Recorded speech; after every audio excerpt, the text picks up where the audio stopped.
Introduction. Teams are a freaking mess. Most leaders can't fix teams. Everyone has had good and bad experiences. This has caused us to have a love-hate relationship with teams. I want to demonstrate how you can change teams to be more productive and work efficiently. Colleagues blame the team when it fails, but it is not a specific team's fault. If a team fails, a leader is responsible for ensuring the team ultimately succeeds. Great leaders take on the responsibility for failure and give credit to their teams when there is a success. They don't need the limelight. Their goal is to complete the project with everyone contributing towards completion. You can be that great leader who empowers your team to go above and beyond in every aspect of work.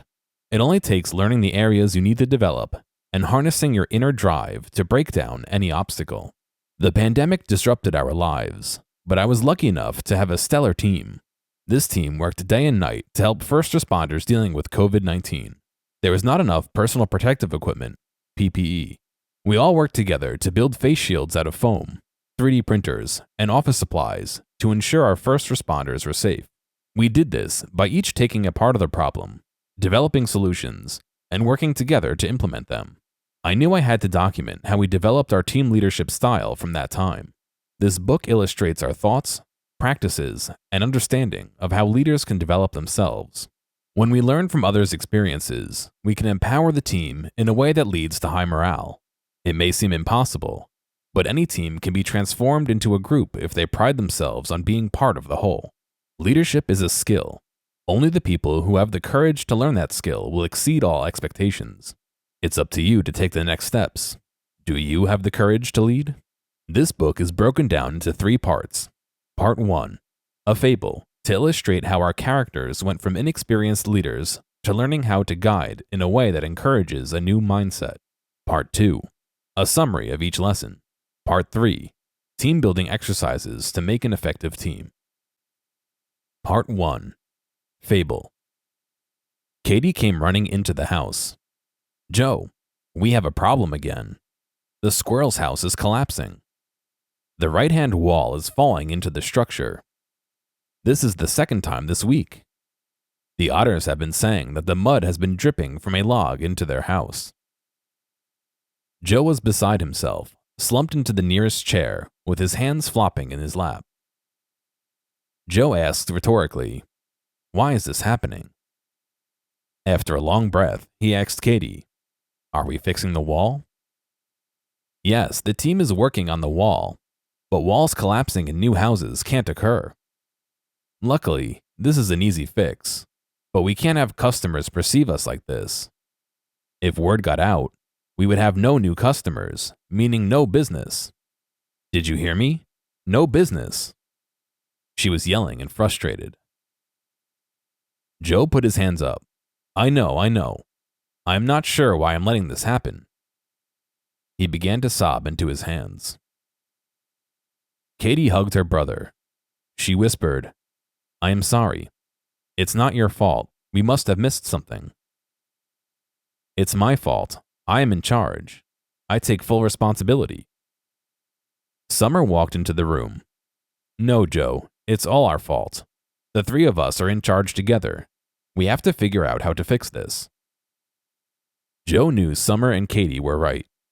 It would take all 3 of them working together to fix whatever was happening. At that moment, there was a banging on the door. Summer opened it to see Crane, one of their workers, standing there. "Can I come in and talk to you?" "Sure." Summer wondered why Crane would want to see them. Crane stomped in. She saw Joe and Katie sitting beside each other in the adjoining room. Crane didn't wait for Summer to catch up. She approached Joe and Katie. In a tone that shook them both to their core, "I quit." Crane continued, practically yelling, "This wall collapsing is the last straw. You are blaming me for that incident, and I won't have it. I am just the tallest and was put on top of the roof." Joe, calmer. "What are you talking about?" "The wall is collapsing. Everyone is blaming me. I am not going to take this. If you think you are so good, you can put on top of that roof yourself," Crane said. Crane turned towards the door to leave. Summer was in utter shock. What had happened that caused this? Joe got up and walked behind Crane. I am not blaming you. This wasn't your fault. It was mine, Joe said. Crane speaking under her breath. Sure it was. You don't know what's going on. Everyone is looking for someone to blame. Please realize it's not me. We value you. Well, you don't show it. I am done. Crane walked out the front door, slamming it, without letting Joe get another word in. They were all in shock. How could Crane, the tallest worker, just quit? What had happened that made Crane so upset? They all sat down and did nothing for a few minutes, alone in their own thoughts. From the other room came a ding. Summer got up and went towards the sound. Dinner's ready. The three sat at the dinner table, picking at their food. Joe was the first to speak as he turned to Summer. I am getting frustrated. I don't want others to feel the same way as Crane. I want to allow our employees more autonomy and direct less, but I'm worried that more issues will occur. I know what you mean. The other day, we had some structural issues and time delays. I didn't tell you, but the squirrel family was upset since it took an extra 2 weeks to complete their house, Summer said. Katie sighed. It wasn't our fault. We had an issue getting the right supplies. We needed a specific log to finish the roof correctly, but I wasn't able to find it. Katie, it's not your fault. It's all of ours. We are missing something. We need to find a better way to organize ourselves so that whatever happens with our teams can get fixed, Joe said. Joe thought about the journey that got them together. It seemed so long ago when Joe was thrown out of his mother's pack. He learned that he had to figure things out independently until Katie left the pack to be with her brother. It was good when they were together. Then they met Summer, a lonely wolf who was lost. Summer had a similar experience and bonded with them immediately. They found out that to survive, they had to ask for help from others. When other animals helped them, they were able to learn the lessons that guided them to follow their passion. We all need to learn more about how to improve our team leadership. We all should talk to others with more experience to find out how their teams work together so we can improve our teams before something worse than Crane quitting happens, Joe said. What's worse than that? She's the tallest animal we have on the team, Katie asked. As if Summer could read Joe's mind, she spoke up. Before someone gets hurt. Unspoken, all three agreed that they needed to do something. Elephants. Memory is helpful when you look at things over a long time. Joe decided to sit on a rock looking out over a large lake. He gazed over the lake, trying to figure out how management would work in his new home-building organization. He knew he needed advice, but he didn't know where to turn. He was looking at the other animals that were near the lake, trying to figure out which would be able to give him the best advice. Joe knew there were good and bad ways to lead teams of people. He knew he would struggle with this no matter which kind of manager he could become.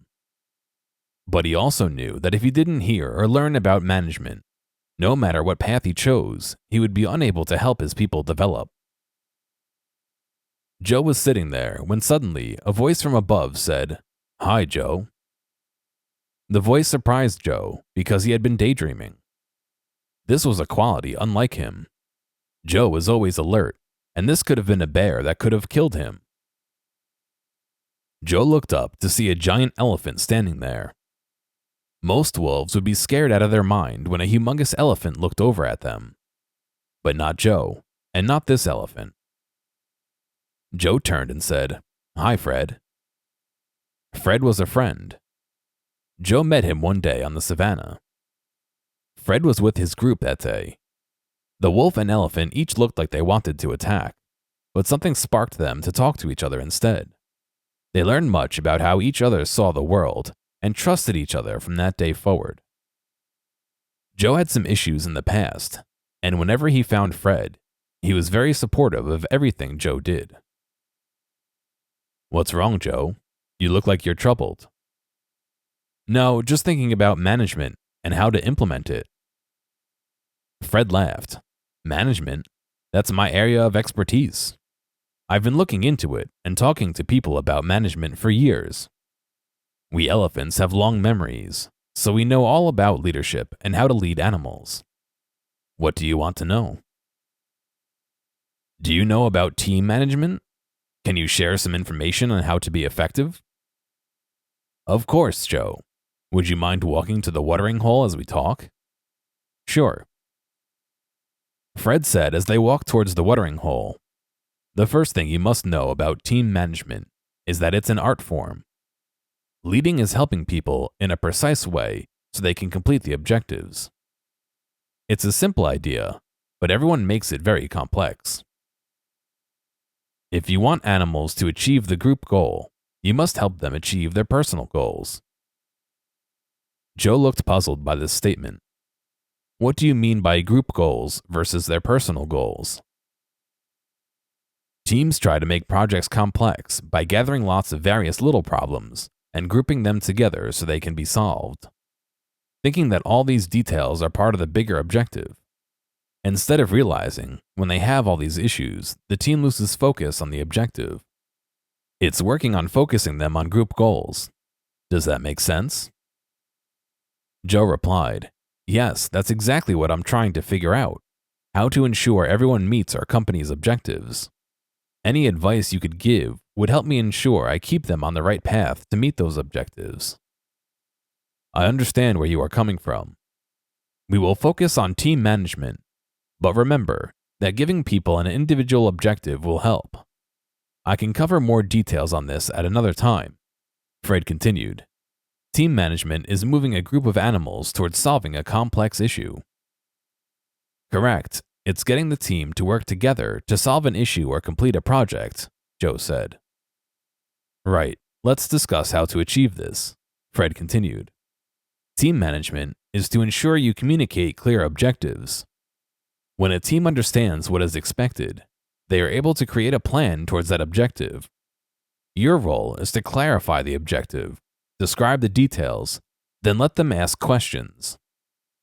The ability to answer all questions will allow each team member to understand the goal. I get it. Communicate and answer questions, Joe replied. For example, if we need to find a new place to graze, our group leader would ensure that all our younger elephants have grazed and have gotten enough water before we move on. The leader would make sure the objectives are clear. We need to find a new spot to graze. We are all prepared for a long walk and to watch over each other so no one is left behind until we reach the destination. Our team leader understands all this and communicates these critical components for the journey. Fred asked, Does this mean the group leader is a good or bad manager? Good. You're right. He listed the objective and the success criteria needed to meet the objective. When teams are working together, they need both. When you are running your company, do you set both? Fred asked. Joe admitted, No, I only focus on the objective. That is good, but without a documented success criterion, how do you know your team completes all the steps in the project? Fred asked. We don't. This is an area we lack. We have been going by what they tell us, not what is written down. We have many satisfied customers, but others were not thrilled because we missed a couple of their needs. That happens. You can fix it by writing down success criteria like a checklist. Then, when everything is checked off, the project has met objectives, Fred said. Great. I got this. Joe, please realize that bad team management can creep in very quickly. We need to prevent your team leaders from micromanaging the teams. You must be empowering them to grow. Joe said, That's confusing. Yep. Team management isn't easy, and people think it's this simple idea, but it is rather tricky if done well. One of the key times things get difficult is when you have simultaneous objectives. Team managers sometimes get stressed and lose focus, putting undue pressure on the team by wanting to know every task and setting deadlines to complete it. Having reached the watering hole, Fred took a drink of water. Fred continued, The term micromanager is someone we see as a kind of manager who doesn't allow his people to do anything without permission. They do this because they feel they need more control over the situation than anyone else in their company. This makes sense sometimes because managers want to ensure they provide customers with the best possible product or service, but it affects morale within the company. How do you tell if this is starting within the company? Joe asked. Managers who micromanage their employees ask for numerous updates daily on what is going on with their projects. Sometimes, even managers in high-level positions want hourly updates. When a team leader is only writing updates or attending useless meetings, they are inefficient and have low morale. This low morale ends up being like a virus and infecting the team. The team spends most of their time writing reports without ever getting anything done towards the project's goals, Fred replied. Micromanaging is bad. Leaders who do this lack the focus to meet the objectives of the team and are unable to help them grow. I will be aware of it in my organization. Thank you. Fred stopped and looked at Joe a second and said directly, "This is going to happen to you." Joe looked stunned. How could Fred know this would happen to me? It won't, he thought. He would allow others to do what they needed. It happens to every new team manager. But if you're able to recognize when it's going on, you'll be more prepared to get out of the situation quickly. Once you identify it, focus on what you're trying to achieve with the team versus that specific situation that you feel needs to be micromanaged. Joe asked, "What are the signs of a micromanager so that I can recognize them and avoid them?" It's hard to say precisely why people go down this road, but from memory, what I've seen is that when they have their insecurities about something going on in their life, that affects their ability to see a larger picture in the company or organization. The only way they are able to feel better is to have complete control of the situation. Joe and Fred paused. It was like Fred was searching his mind for the right example to share. One situation that comes to mind: a team was working on upgrading a new water supply to a lake. The team manager pulled them off to work on flooding, which ended up dominating their time. Their supervisors wanted reports, meeting updates, and to work non-stop to clear the flooded plains, which took months. It wasn't long before the highest levels of the company, the executives, found out. They got upset at their team leader since they never finished the new water supply for the lake. Instead of taking responsibility for the team's lack of progress, he blamed the team. He arranged for all his team members to meet with the higher-ups to explain themselves. This micromanager leader covered himself with all the reports and meeting updates, but blamed the team for his failings. In an organization that has micromanaging leaders, the morale is low, and team members are put in difficult situations.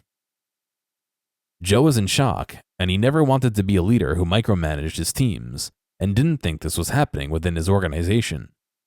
Is there any model you can recall that would help us avoid this micromanaging culture and ensure we help our teams? I found these ideas most effective to apply to almost all leaders regardless of the field. Fred continued. First, the leader should plow the field to ensure the objective of growing can be completed successfully. This ensures that all the rocks, grass, and logs are removed from the field. Then the field is turned over, and the old soil is integrated into the new soil below for planting the ground. Allowing this new mixed soil to combine into a rich base prepares the farmer to have a fruitful crop this season. Second, the leader needs to catch all the rain. When planting a field, you need rain to grow crops. The farmer will lay out irrigation for the crops. He will ensure that the crops receive enough rain to grow. If there is a large downpour for days, it can cause flooding, bringing too much rain. Too much would wash away the crops, and that season's crop would be lost. The farmer must catch the extra rain and divert it to the stream or other field. This will allow his crops to grow, and he can stay on course. The farmer is always on the watch for too much rain and the ramifications it can cause. Third, the farmer has to be a sounding board for the workers. The workers on the farm always have problems. A row of crops isn't getting enough sun. Another area needs more fertilizer. And sometimes they fix a problem that isn't a real problem. If they let nature do its job, the problem would resolve itself.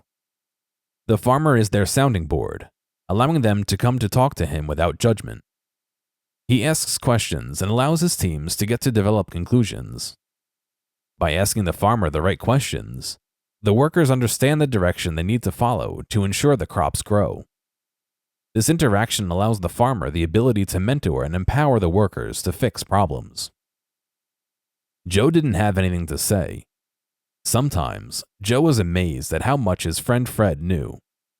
Joe was shocked because the blazing sun from above would typically make him sweat immensely, but today, he felt as relaxed as the breeze.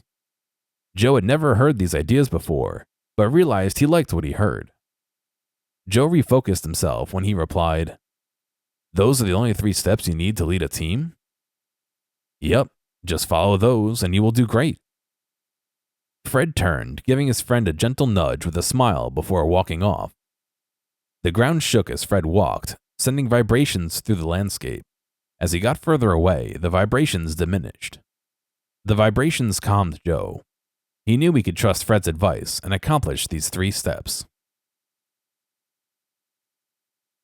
Zebras. Joe knew from Fred's lesson he had to let Summer and Katie grow into their roles and let them learn lessons, both good and bad. Joe had to teach them to have the same discussions he had with animals to develop their own path. Joe explained to Summer, "Teams are necessary for any leader to move any idea forward. We have heard that entrepreneurs are passionate about moving any idea forward, sometimes willing it to exist. Our view has always been hard work gives us passion for success. It's time that you help the leadership team by talking to other animals." Summer was hesitant.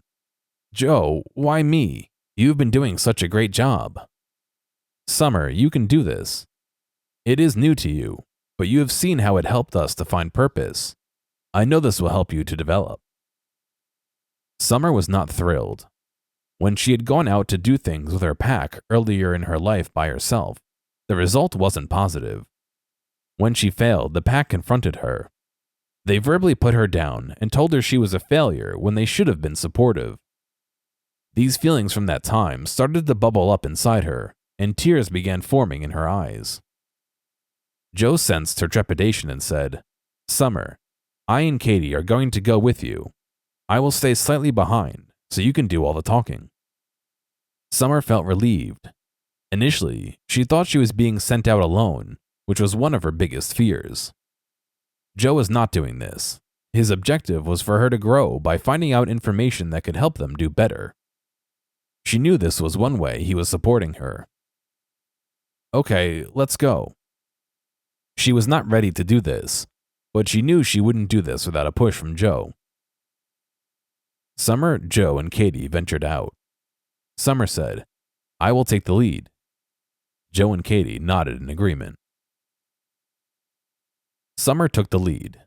She had met Joe and Katie almost 2 years ago when she was out on her own, trying to survive in this nasty world. Each of them had experienced disappointment and grief, and her pack continued to put her down when she was growing up. They made her an outcast among her family. Summer was depressed, lost in the world, but didn't know it. She was able to escape her family pack to live on her own. She was always on edge that her family would come back to ridicule and blame her for their shortcomings. When she stumbled on her 2 new friends, who had just had similar experiences to hers, it made Summer not feel so alone. It changed her worldview and excited her about doing things in the world again. She had found a new, renewed purpose through discussions with Joe. His words gave her a positive mindset where she knew she could accomplish anything. Summer had taken on the responsibility of building a new team for their business. Summer didn't know how to assemble a team, and neither did Joe or Katie.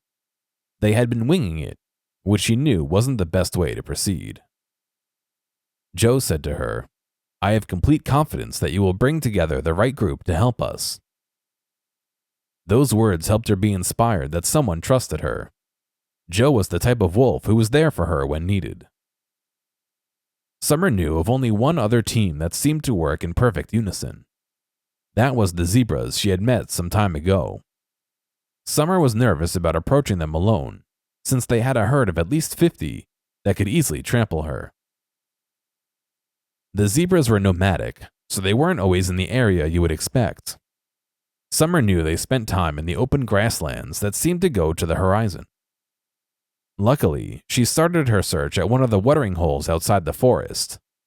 They weren't there, but she discovered them by the lake, grazing and drinking. Summer approached slowly. Almost immediately, the zebras shifted around positions in the herd. The smaller zebras were moved to the inside of the circle, while others positioned themselves outside. There were always a few zebras standing next to each other just on the outside of the ring, but one would face one way and the other would face the opposite way. This was their way of being on guard for predators. A wolf like her was a threat to them.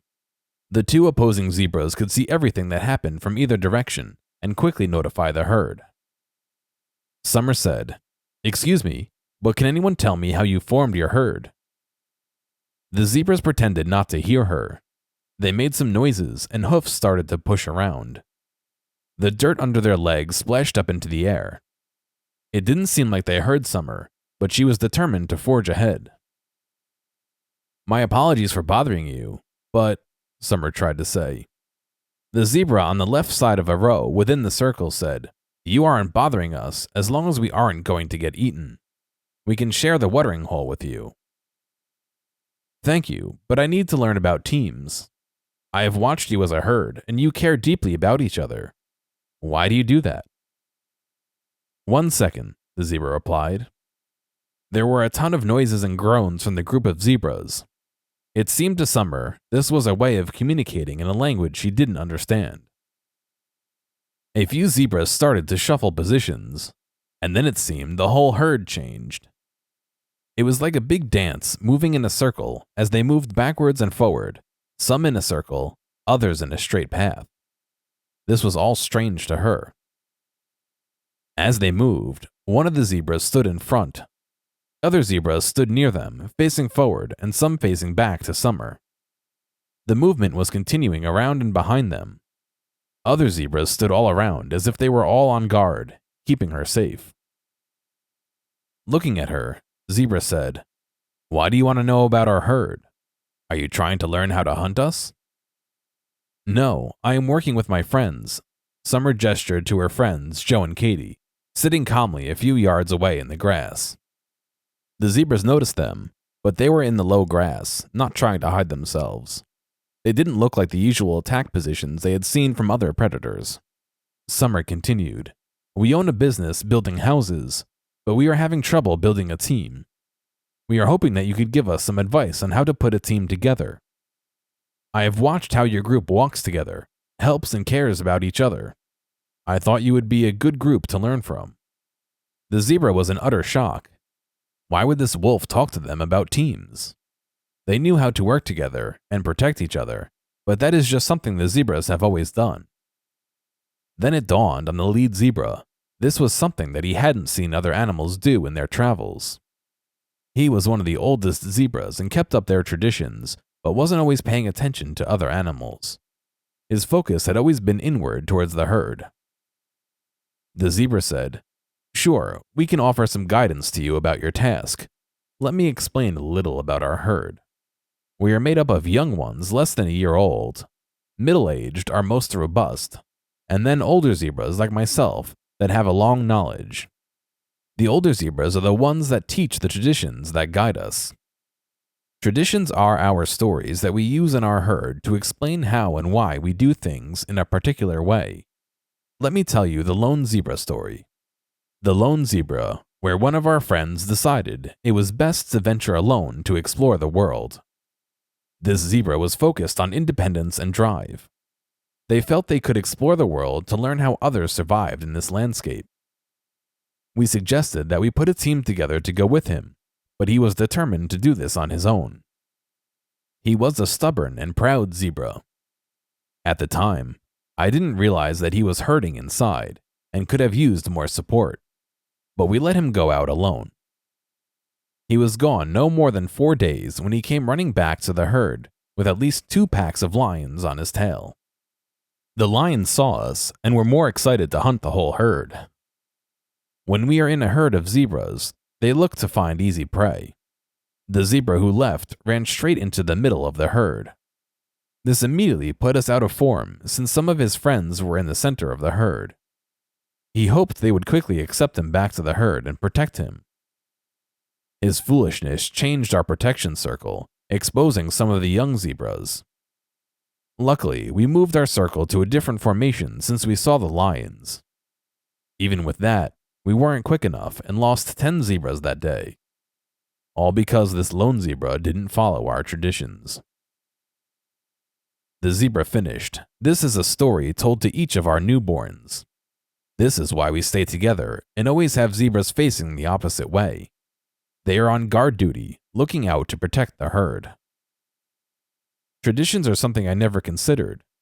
Stories like the one you told illustrate how it is not about the individual member. It is about the herd. Things would run smoothly if you could get everyone in the herd to understand this. Is that what you mean? Summer replied. Yes and no. Yes, we could get the zebra herd together, but any member of our herd is still an individual. Individual zebras are all different from our stripes to our personalities. There is nothing wrong with differences. We need to continue to embrace each other for shared successes. Are these stories your key to teaching each other? Summer asked. Yes, we use stories to illustrate points. These allow each herd member to remember that their actions impact others, the zebra replied.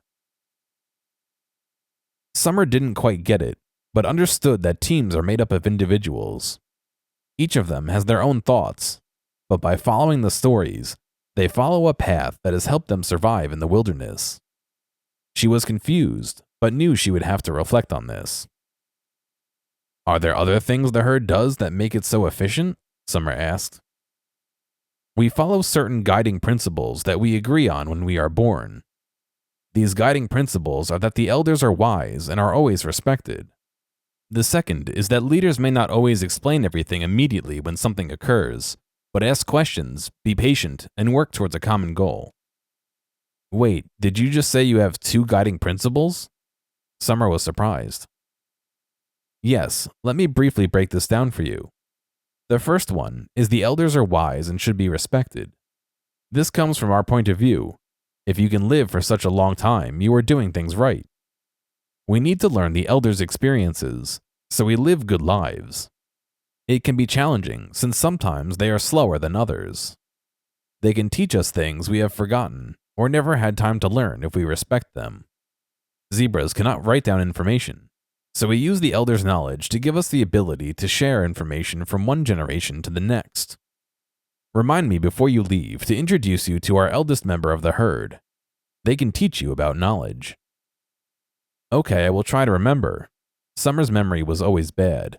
She was sure she would forget. The zebra stopped for a second, then continued. We always need to consider how we complete a task. When we don't have a process, we create one. The elders can give us feedback to ensure we don't waste time doing something that has already been tried many times. We don't mind experimentation, but ensure it's not wasted on things put in place for everyone's benefit. The zebra coughed. Can we walk back towards the lake? All this talking is making me dry. Summer nodded, and they began to walk. Almost immediately, a noise came out of the zebra's mouth. It was a dull hoot-type noise, but it was enough that the herd understood. 2 zebras got in front of the elder zebras, and a line formed behind them. Summer looked behind them as they walked, and the line seemed to go on for miles. She wondered what they were doing. Summer decided she needed to ask what had happened. Why are they lining up one behind each other? For the safety of each individual, the predators get confused by us lining up. They don't see us as a big herd. They see single individual members in this formation. The predators, for example a lion, would only go after one of the zebras in line. They miss the rest of the herd that is in line. When an attack occurs, we can warn others in the herd in front or behind that an attack is happening. They can flee or protect the herd, the zebra shared. Smart. She looked ahead at the watering hole only a few steps away. The lead zebras made it to the watering hole first. They checked the surroundings and acknowledged the area was clear. The elder zebra was not as worried as usual, since he had a wolf beside him. Usually, he would be running in the other direction if that occurred, but with a wolf standing there, it was a good deterrent for any other predator trying to attack them. After they got their drink, the elder zebra walked up the hill so the line could continue to get water. The zebra said, "Oh, where was I in the story?" Summer replied, "I think you were going to tell me about leaders not explaining things immediately and patience." "Oh yes, you are correct. Thank you so much for remembering my place. As I get older, there are memory lapses. We want to be young and fast forever, but that's not reality." "I understand, but you look great." The zebra had a large grin and pushed Summer ever so slightly.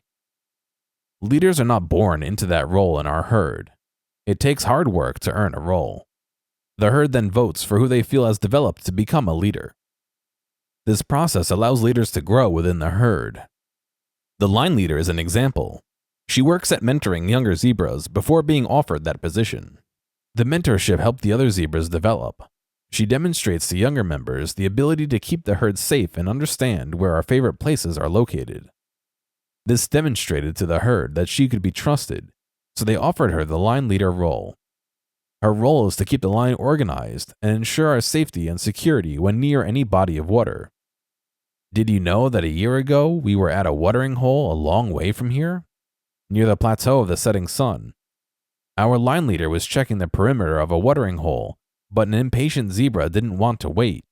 He was running towards the watering hole when a hippopotamus jumped out. The hippo would have bitten the young zebra if the line leader hadn't been ready. She stood up to the hippo, and several other zebras made noise, so the hippo went back into the water away from the herd. It was her quick thinking that saved the young zebra's life. Wow, that is impressive. It's an important role for that leader. It is essential. We want a line leader to have good eyesight and hearing. They would not be of any value in this role if they didn't, the zebra said.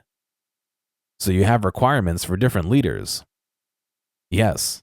We only want new leaders that want to do the job. You must always ensure that you have the right leaders in the right places. Sometimes a leader is selected but wasn't put in the right role. We figure out as quickly as possible that this fit isn't correct. Then we work to find them a better role. Summer replied, "That's a good point. Some animals have specific skills, like beavers who have teeth that can get through any wood, while others can think critically about issues and provide solutions. I understand that since Katie, Joe, and I have different experiences to offer our business. I am sure it's the same in your herd." Yes, it is. We all have skills that help us live, and we work to embrace everyone's expertise. For example, we could have a zebra that talks a lot, but if they don't have any knowledge to impart, the talking is just useless banter. When we seek leaders, we want ones that can be solid as a rock. We look for driven, dedicated leaders, good communicators and listeners. They will be a perfect choice if you can find a leader with these 4 qualities. Do you often find leaders with all these qualities? The zebra laughed for a minute before replying. No, that is our ideal. We find leaders with 2 or 3 qualities, then we work to develop the rest within our community. The elders know that a good leader is not perfect, but you must ask yourself, will this leader be able to communicate effectively? We ask our fellow leaders, will this new zebra be someone who would help push them to their solution or assist others to develop? Are they able to learn from their mistakes and admit when they happen? Good leaders embrace all these qualities to ensure the herd doesn't suffer. Overall, we need a leader that thinks about the herd versus the individual. The zebra thought for a long, hard minute, as if wrestling with the right words. The zebra was taking his time deliberately. He wanted to make sure he said it correctly, so Summer could understand what leading a team was in their minds. After waiting a while, Summer replied, "You okay?" "Yes, I was trying to impart some information, but wanted to get the right phrase together. Leaders are not the key to keeping the herd together. Our goal is efficiency for the herd, and leaders are our guide towards that goal." Summer was surprised. Did you just say your leaders are not the key? Then who is? Summer was defeated. She spent all this time and hadn't gotten anywhere. She would disappoint Joe and Katie, the two people in the world she would never want to disappoint. Everyone is the key. Our leaders may set our path, but the herd works together to get us to our objectives. Each herd member is given a role to contribute to the herd, such as watching out for the elderly members, teaching the younger ones, security, safety, mentorship, or education. Whatever role they have been given is important for the herd to meet its goal. When you look at your team, what keeps you together working efficiently? Summer was taken aback a little. She hadn't expected that question, but thought it was a fair question to ask. Trust is an integral part of our leadership team. It is something that we have developed over time. Exactly. That is how you ensure your team works together. Summer couldn't have agreed more. She knew this team was special. Her speaking to a zebra a year ago would have been unheard of before she met Joe and Katie. Summer was learning how to survive on her own. Why would she care about anything else? But that is different now. She realized she could be part of something bigger that would give her a sense of pride. She could feel this pride, which resonated from her pores, whiskers, and head. Listening to the zebra, she was beginning to understand the value of a trusting team. It would be the same for building a new team in the company. Summer asked, "I want to ensure I understand. Leadership is about helping and guiding, but the herd works together to meet the goal. Your overarching goal is efficiency." Exactly. Summer understood that leadership in their herd had a mutual relationship with everyone on the team. It wasn't what she expected, but she knew this would help her as they formed their group. There is one more thing I need to share to help you build your herd. It is talking. It's the lifeblood of our herd. Summer was confused again. She was getting this, and then the zebra threw her a curveball. Lifeblood? Isn't talking something you normally do? Summer asked. We do a lot of talking, but it is intentional in our case. We talk about the weather, the taste of the grass, the level of the watering hole, why two of our herd are fighting over a female, how the younger ones are walking, and even why the sun is going down. We don't know all the answers to these questions, but we spend more time talking than eating, which you can imagine can cause some chaos in the herd. The zebra took a breath and continued. I often wonder how we get anything done with all the talking that we do. I may joke about it, but it is the best thing a herd can do to be successful. Why is talking so key? Everyone does it. It's a way of sharing information, Summer asked. Yes, it is easy, but since we have no secrets in our herd, the talking helps keep it out in the open. As soon as you say something to a zebra in the community, everyone tells everyone else within a short period. It is excellent for morale and transparency, which are essential when you want to get anything done. Summer asked thoughtfully, why do you think constant communication is important for the herd? The communication allows everyone to feel connected. Being more connected allows the older elders to be more relaxed. They don't feel that anyone would put them out to pasture. It allows us to know what each other thinks and not have motives outside the group's interests, which in turn allows everyone to be part of the herd. This is the transparency I heard about in organizations. Does it work? Summer asked. Transparency works most times. Zebras then know about decisions that different leaders make. We all know the goal, and the decisions are focused on how to meet that objective. Sometimes decisions cause some tension in the herd, but when this happens, a leader will address it individually. If an individual zebra is still upset, the leaders will work together to hear this zebra out. They will always find some way of understanding all the reasonable requests and finding a way to offer a solution. This resolves the issue, and it works out well. We always know that no individual zebra is doing anything to harm others. Usually, their objection is from a point of view that may not have been considered. Once it is shared, it will be considered for all future decisions. Summer was nodding along with the zebra as he talked. I know I have spoken more today than I have in a while. Did you find this helpful? Summer had a big smile, as if someone had just given her a beautiful gift that she didn't expect.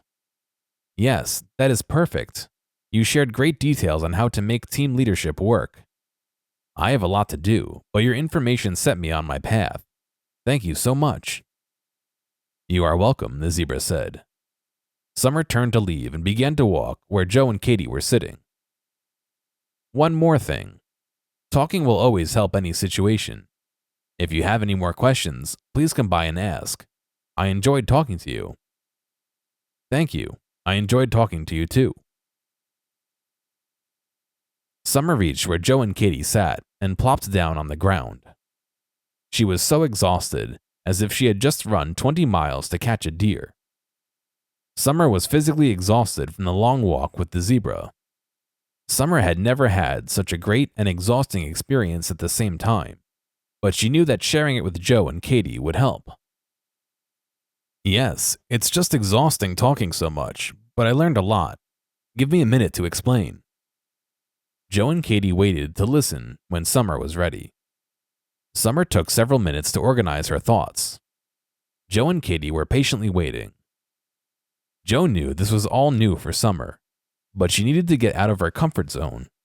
This is one of those things he wanted her to experience. If she was able to gain this knowledge and share it with them, then they all knew it could be implemented. This opportunity for Summer to talk to the zebra was her place where she could grow and develop. Summer started explaining what she learned. The first lesson I learned is about traditions, also known as stories, that need to be shared with each member of the team. We may have a tradition we didn't even realize. Do you remember that we built a house for the raccoon family first because they offered part of their house, not only as a shelter for them, but also to be used by others while those wait for their home? This is a tradition we have followed since we started the business, right? Joe and Katie nodded their heads in the affirmative. This story from when they started is still happening today. The raccoons are hosting some possums in their house now, while the possums are waiting for their new house to be finished. This is our tradition that we have been doing since our inception. This is a tradition that we need to teach any new members of the team. Regardless of the role in the team, our traditions must be shared. These traditions that we communicate demonstrate what we feel is important for the team and what we feel is vital for our success. If the new team member hadn't learned our traditions, how would we ever expect them to meet objectives in the way we have planned them? Joe thought about this for a minute, and he wanted to make sure he understood what she had learned. You are saying that we need to share our stories with everyone on the team to ensure they understand the values in our business. Exactly. By doing this, we will ensure that each person on the team has heard our stories. These are the reasons that demonstrate why we are in this business. It's these stories that pave the way for them to do their jobs effectively, Summer said. That makes sense. I would have never thought about that. The second lesson is the zebras have developed a mutual respect for the oldest members of their herd. They are taught that these members are the holders of their history and should always have high respect. They feel that these elders hold their wisdom and understanding, which sets them apart from other animals. As the zebra spoke, I was thinking of the hyena, who always seem to be chasing the same bird or animal. They don't seem to be learning from their past experiences. The zebras have a collection of knowledge that is shared with the herd. This allows them to try new ways of doing things. This makes them more efficient and faster at completing tasks. Joe said, "Always respect them. That's a good point." Joe had never really thought about his elders. From his experience in the past, the wolf pack was made of independent wolves that just followed the leader blindly. They had never actually respected anyone, but having a pack that respected each other, especially the older ones, is appealing. Would that mean I would have to listen and do what the elderly say all the time? Katie asked Summer. I don't think you have to do what they say, but you should listen to the knowledge they share. I didn't get the impression that each of them followed the elders' ways of doing things, but I got that they listened and felt the knowledge they gained through interactions as valuable. That would be doable. I am a young wolf, but I could gain a lot from someone with more experience than me, Katie replied. I think that's the objective. If you learn from the ways of the past, you can help shape the future. Joe was still sitting quietly listening and agreed with Katie. Learning from the elders is vitally important in any team. When he was young, Joe had heard that packs of wolves put the older members on the outside so they could be prey. They were treated as just hangers-on, not members of the pack anymore. This always bothered Joe. Why couldn't they participate and share their knowledge? He had heard from his friends that when these elderly members of the pack speak, the younger members of the leadership group would dismiss them or not even acknowledge they were speaking. This would be different in the team he wanted to lead. The zebra was right. He needed to respect and value the elders. This might be a new concept, but this value offers many benefits. Joe had no idea how to implement this. He would have to work with Summer and Katie to develop a strategy that would showcase and respect the elderly team members throughout the organization. Joe was scared about how long this would take to implement, but didn't want to reveal this to Summer or Katie. His vulnerability came from a wanting to make the change quickly based on what Summer had learned, but he wasn't sure he was up for the task, even though Fred had confidence in him. He had to wrap his mind around that things change over time. The last lesson I learned was, Summer said. All of a sudden, Katie jumped on Joe. Joe was lying on the ground with his sister on top of him. He pushed her off, ran up to her, and pounced on his sister. She wasn't this tiny wolf anymore. She was big and hard to push down. They wrestled for a few moments in the grass. Why did you do that? Joe asked. You needed it. You had this all serious face, that the world was closing in on you. You need to remember that we are all in this together, okay? Katie replied. Joe was more relaxed now and said, Yes, I am. Thank you. He turned to Summer, who was smiling, and wanted to join in the fun, but knew that brother and sister needed the time. Joe walked over to Summer and pushed her with his shoulders. Summer pushed back with a bigger smile and said, You want to play, old man? I can push you down pretty hard. I know you can. I'm not looking to pick a fight.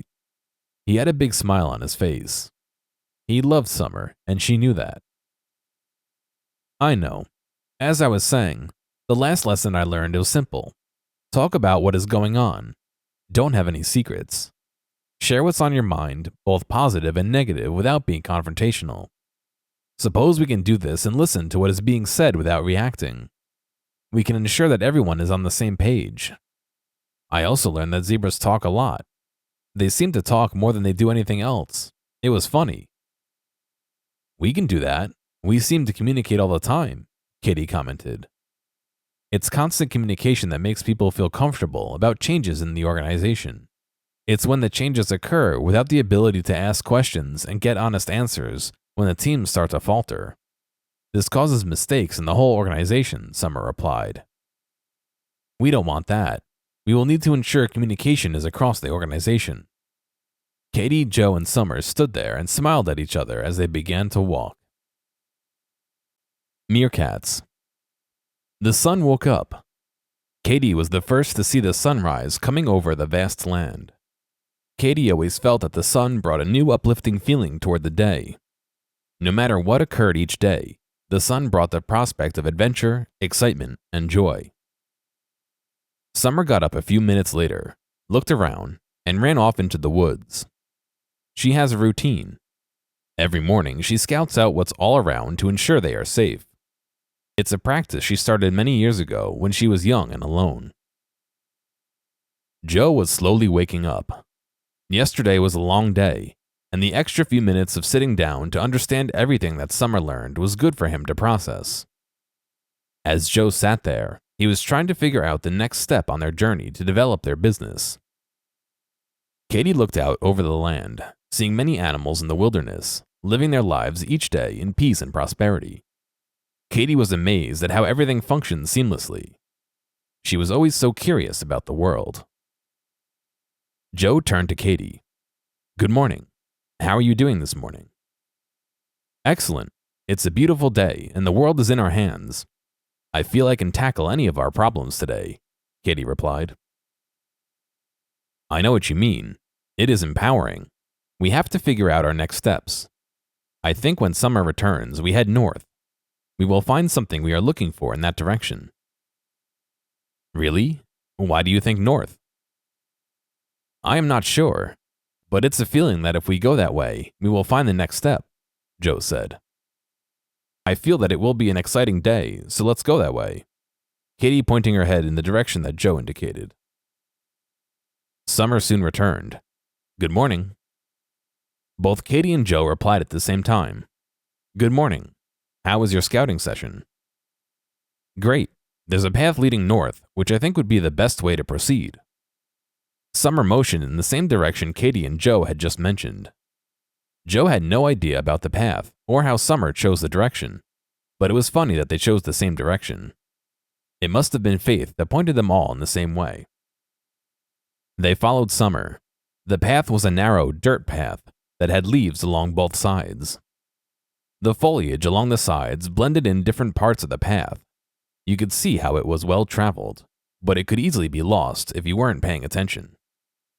Joe was amazed by the tracks of elephants, rhinos, and cheetahs.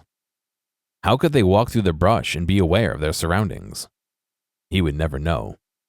He kept looking for a way to get through all the brush, but when he thought he had a way, it would disappear as quickly as it appeared.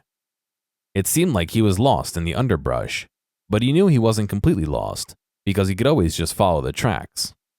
The dense land gave them cover that helped them avoid bears, a wolf's worst fear. As they emerged, they were out in the safari landscape. Ahead, they could see a group of meerkats working together in the field. Katie was determined to see if these meerkats could talk to her. She had seen them all working together. She hoped they could provide her with guidance.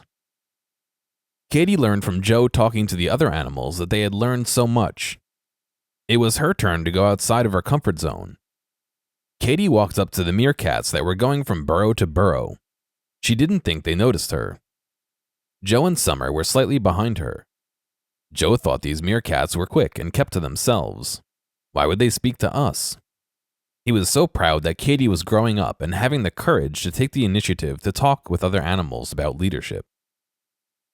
Katie got closer, and then all of a sudden, the meerkats scattered in a dozen different directions, running to hide from the wolf that they thought was there to chase and eat them. Normally, they would be correct. The pack of wolves would chase and catch one of these animals, but that wasn't Katie's way. Katie spoke up. Excuse me, is there someone I can talk to about how you keep your meetings organized? There was no sound, and all the meerkats seemed to have disappeared. Katie walked closer to the burrows, but stayed at least 8 to 10 feet away so they would feel more comfortable. She repeated her statement. Excuse me, I don't want to hurt you. I want to find out about meetings. I have seen your work. I thought you might have some information to share. I would like to understand from your vast experience. One of the meerkats peeked his head out of the burrow. He looked at the wolf and then disappeared again. Katie sat down, as did Joe and Summer. They knew this was going to be a waiting game for them. The meerkats were in their burrow, and the one that had peeked his head out said to another, Do you think these are the 3 wolves the zebra mentioned to us? The other said, I think so. They seem like they want to talk. Suddenly, 3 of the group's older members squeezed into the conversation. Do you want to trust wolves? They are scary. But if they are friendly, maybe they can protect us. I don't trust anyone but our own kind. How can we trust them? The third meerkat asked. There is only one way to find out. I have to go and see. If I don't come back, we know the answer, the first replied.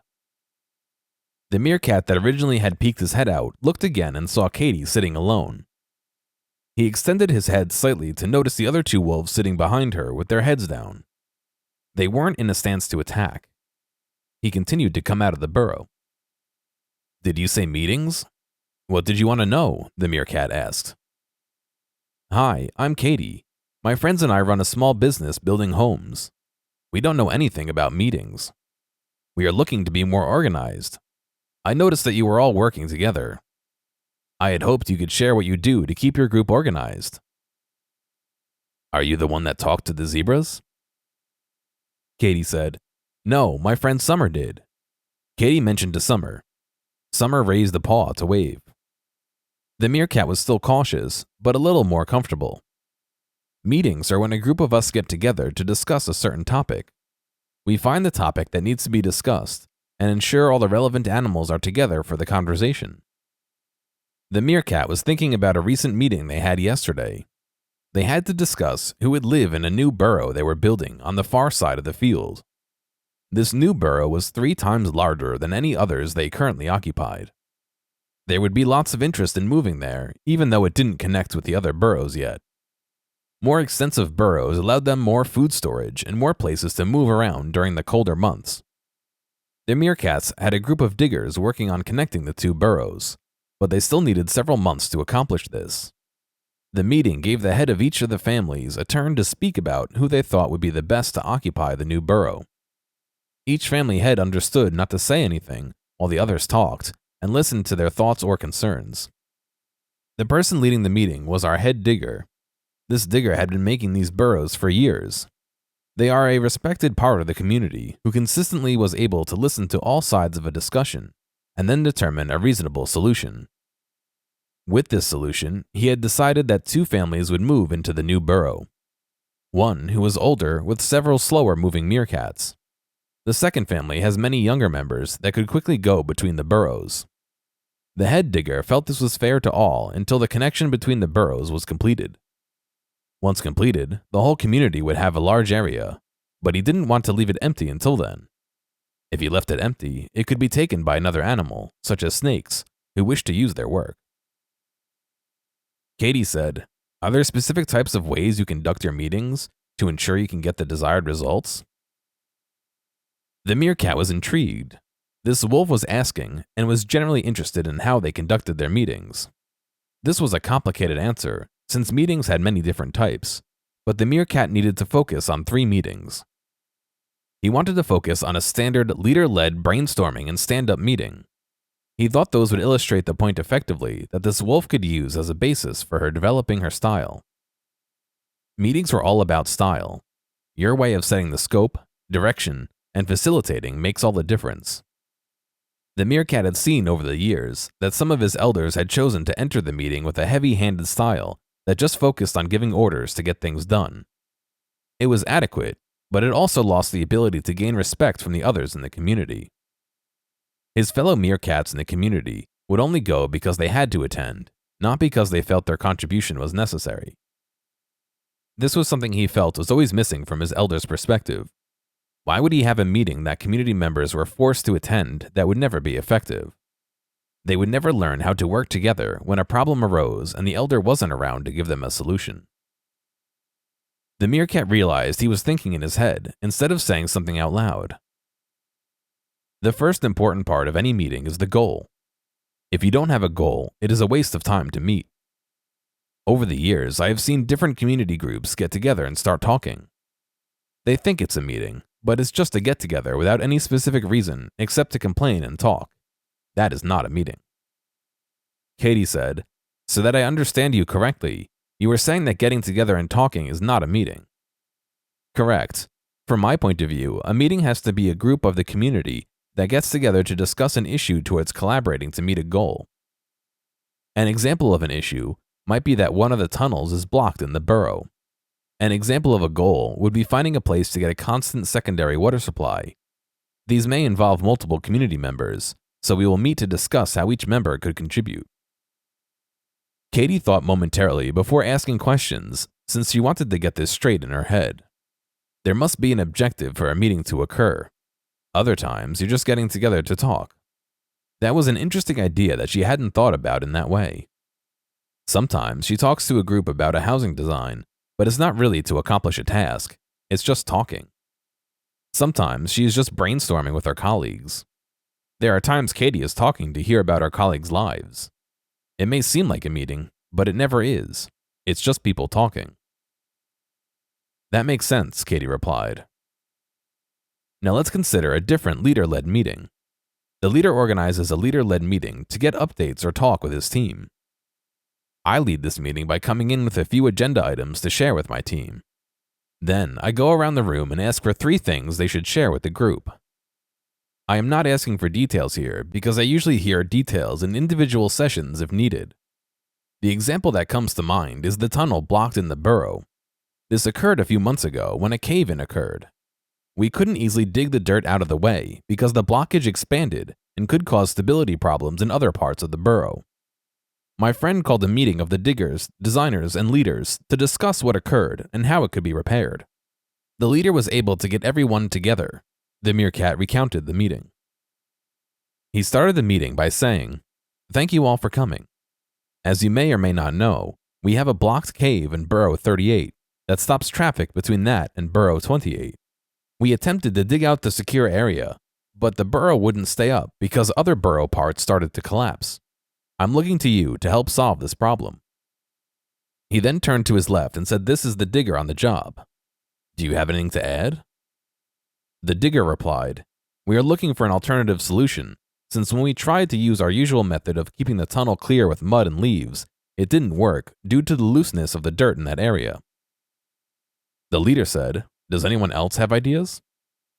The meeting collected input from several groups on how to proceed with digging a new cave, moving dirt from one place or another, and even abandoning that section without a connection between the burrows. The meeting concluded with the leader spending lots of time listening to the suggestions. The leader continued, "Thank you for your input, but we all know how vital this connection is for our way of life. I want us to explore and build an alternative path around the broken section.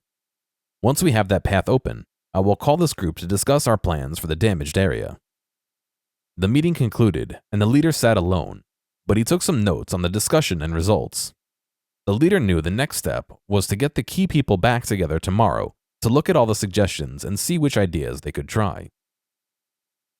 The meerkat said, "This was how one leader ran his meeting. It meets the objectives we discussed." That's a good conclusion by the leader. Yes, that is how meetings are supposed to work. They don't always work that way, though, the meerkat said under his breath. The meerkat sat there, looking out at the world at that statement. He knew that was how he had hoped all meetings would go. But inevitably, some meetings have everyone talking without accomplishing anything. He knew he worked hard to avoid discussions unraveling into that whenever possible. Setting the direction to solve the problem was essential in that meeting. Restating the problem helps energize your community and ensures that everyone knows what to do. I prefer these types of meetings because they are direction-focused. Please know that sometimes leaders can't decide on a course of action after one discussion. This is because it can have complex dependencies that need to be considered. When this occurs, a leader needs more time to make a decision. I have left these meetings unsatisfied, but I have been around long enough with our leadership to know they will discuss the issue again and come back to us. I love the back and forth that our leadership does. It allows for more input, even when deciding which decisions to make, because it keeps everyone who wants to be included involved. The meerkat took a breath, then continued. We have had leaders in the past that would leave a meeting without taking any questions. They would leave lots of confusion since questions will be unanswered. A few days later, they would decide without telling us. It was frustrating. We would see many community members complaining. This wasn't productive, and everything was always delayed, primarily because no one wanted to work on the project since they didn't feel part of it. What I have learned about teams, even if a leader makes a decision that someone doesn't agree with, if they've had an opportunity to be heard, they are more likely to support a decision. We found in our community a back-and-forth exchange in the decision process to be effective towards getting results. A leader-led meeting can be extremely effective for building a collaborative culture. Katie sat there smiling. She was getting the concept and was reassured that it only sometimes works out. She knew this would happen to the 3 wolves being young leaders. For her team in the business, it would only be a matter of time until things go differently than they expected. She hoped that she could steer the team back to the right course. She wondered how this could be accomplished. How would you steer the community back to the right path if they are complaining and not meeting expectations? Katie asked. That's a big question that involves teamwork, meetings, culture, and failure. Let's focus on meetings, and in the future, we can talk about some of those other topics, the meerkat replied. The meerkat paused momentarily, then turned around since he thought he heard something. He looked around and saw a few of the younger meerkats staring at him from one of the burrows a little farther away. They were sent to check to see if he had gotten eaten. He smiled at how nice the whole community looked out for each other. This can't be taught. It is just understood in the meerkat community. Everyone is in this for the community, rather than themselves. The meerkat said, "Excuse me a minute." He turned and then ran down to one of the burrows. Katie watched him since she thought she saw something pop its head out, but wasn't sure what this meerkat was doing. The meerkat returned a few minutes later. The meerkat said, "My apologies. They checked on me to ensure I wasn't eaten." Katie was in shock. Eaten? Why would I? She realized she was a wolf before she could finish her statement. She had a meerkat meal with her parents a long time ago. It was not unheard of for her old pack to eat meerkats. They were easy to catch if you were patient. Katie continued, "Oh, I understand." She was feeling sad about the way of the world at that moment. She may have been the dominant animal, but it didn't mean she knew everything. There were others like the meerkats that run communities better than their old pack. Please explain how you get your community back towards the correct goal. This is very interesting, Katie asked. Sure, the best way to get the community back on the right goal is to set out the problem and let them talk about it. The method that the first leader did wasn't only looking for input from others in the community, it was making the problem not only his issue, but also making the issue a community problem. When we make a problem something everyone has to solve, it becomes part of them. It's their responsibility. When an animal feels responsible for it, they will work harder to ensure the issue is resolved. No matter if they are part of the solution or not, they take pride in the solution because it was their joint problem. When it's just the leader's problem, fewer people care about it, even if it affects them. They think it's someone else's issue to solve. Sharing it with everyone gives the whole community a sense of ownership, which generates pride in the solution. When we have established this in our community, our members will go out of their way to ensure everyone comes together to offer assistance. This is how we keep the community on track if they get sidetracked. Thank you. That was helpful. Katie was thinking about this. How would she build the sense of community and pride within the business? This was part of the meerkat's makeup, which was crucial for their work. The meerkat was trying to figure out why a wolf that is all-powerful and can hunt for anything it wanted considered these little things helpful to her. Of course, but why is this helpful? Katie said, "Our business is to make homes for animals in the forest and other places. At times, we can't get ourselves organized. I am looking for ideas on how to keep the team going in the right direction." That makes sense. Definitely organized meetings can help achieve this goal. Have you ever considered a brainstorming meeting? A brainstorming meeting? What's that? Katie asked and looked surprised. She had never heard of such a thing. A brainstorming meeting is a meeting where the objective is to generate lots of ideas that the group can consider before they choose to try out a few. This type of meeting is very effective when you want multiple ideas to solve a problem. We all know that solving a problem doesn't have to be solved in one way. We have seen leaders that say do it one way or another, but they don't consider all the alternatives. The meerkat took a breath. For example, there is never one way to clear the ground for building a new burrow. You could use your paws to wipe it, pull the grass, eat the grass, and have another animal do it for you.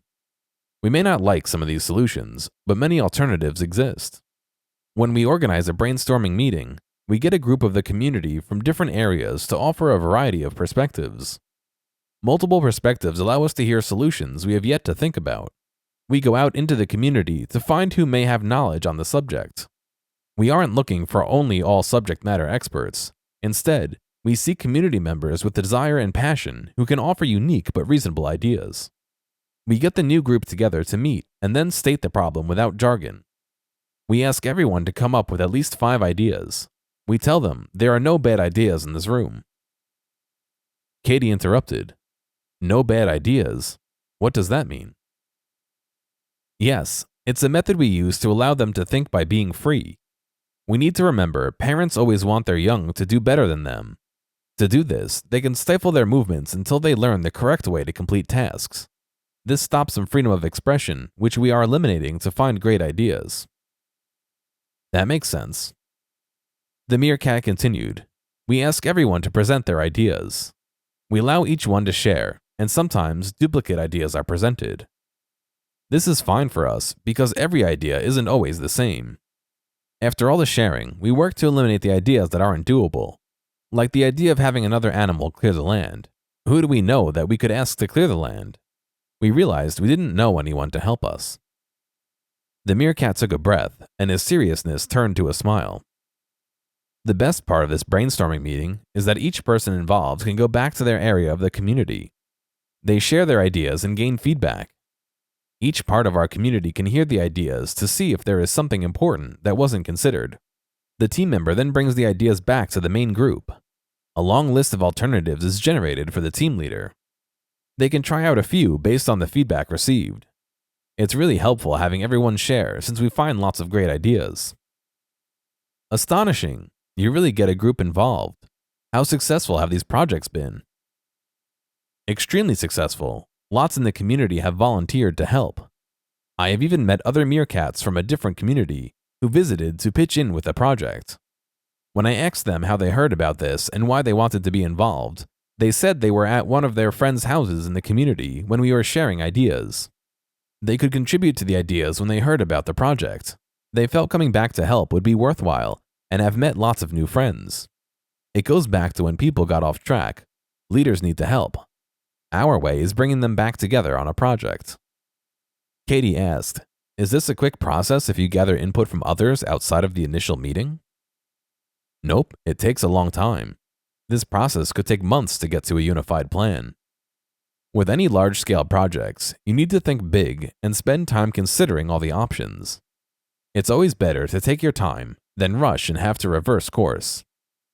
If it's something that needs to be decided quickly, this type of meeting won't work. Wow, that takes a lot of coordination. I would have to work with my other team leaders to do this effectively, Katie commented. Definitely. Please don't rush this one. Thank you. Your meeting ideas have been so helpful. I appreciate you taking some of your valuable time to spend with me today. Katie turned to leave. She didn't want to take any more of the meerkat's valuable time. The meerkat had taken a long time to explain all this. Katie felt guilty since she didn't want the other members of their community hiding in the burrows the rest of the day. Wait, where are you going? There is one more piece of information that you need to know, the meerkat shouted. Katie turned around. I didn't want to take up any more of your time. You shared valuable details, but I am sure your community is anxious to get out and enjoy the day. The zebra was right. You are very courteous. There is only one more idea I would like to share. It won't take long, the meerkat said. Katie turned and sprinted back towards the meerkat. The meerkat had a big smile, but almost got run over by Katie when she couldn't stop herself as she ran next to him. She fell to the ground, causing dirt to splash upwards like a fog covering the area. Joe and Summer were back in the brush. They looked up and laughed as Katie was lying on the ground with dirt and mud all over her face. Are you okay? Yes. She stood up and walked back a few steps while shaking everything off. The last meeting I want to share is called the stand-up meeting or lunch meeting. Both meetings involved getting everyone together for an update on how the project is progressing. Progressing isn't the right word. It's more about hearing how each piece of a project is going. When we don't talk to each other about different parts of a project, things start to fall apart. We have seen this occur with the burrow project I mentioned. We had teams digging from each side, but one group was not talking to the other group. So initially, they were digging on two opposite sides of the caved-in tunnel. This wasn't making any forward progress. We were getting nowhere to fix the broken tunnel. We implemented those stand-up meetings, which are quick. We asked one question, how is progress going? And everyone shares. This is effective for communication in groups fast. The style has been used since my parents' days. It's effective. I like quick. I am not a patient wolf. Katie had always had a problem sitting still. This type of meeting would help her get information and go on to the next task. The meerkat laughed. This is perfect for you then. In a short period, you can get specific details. Wait, but where does lunch come in? Katie asked. Oh, I forgot. Lunch meetings are similar to this, but usually we start with a meal. The beginning of any meeting where people eat, somehow it breaks down barriers. Then members of the team begin to talk. We find this effective when there is a disagreement among community members.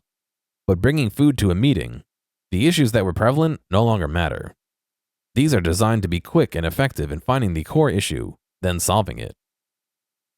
You're right, that was quick. One more detail you need to know. You have to be flexible with everything. If you see something happening in a meeting that is working, let it flow.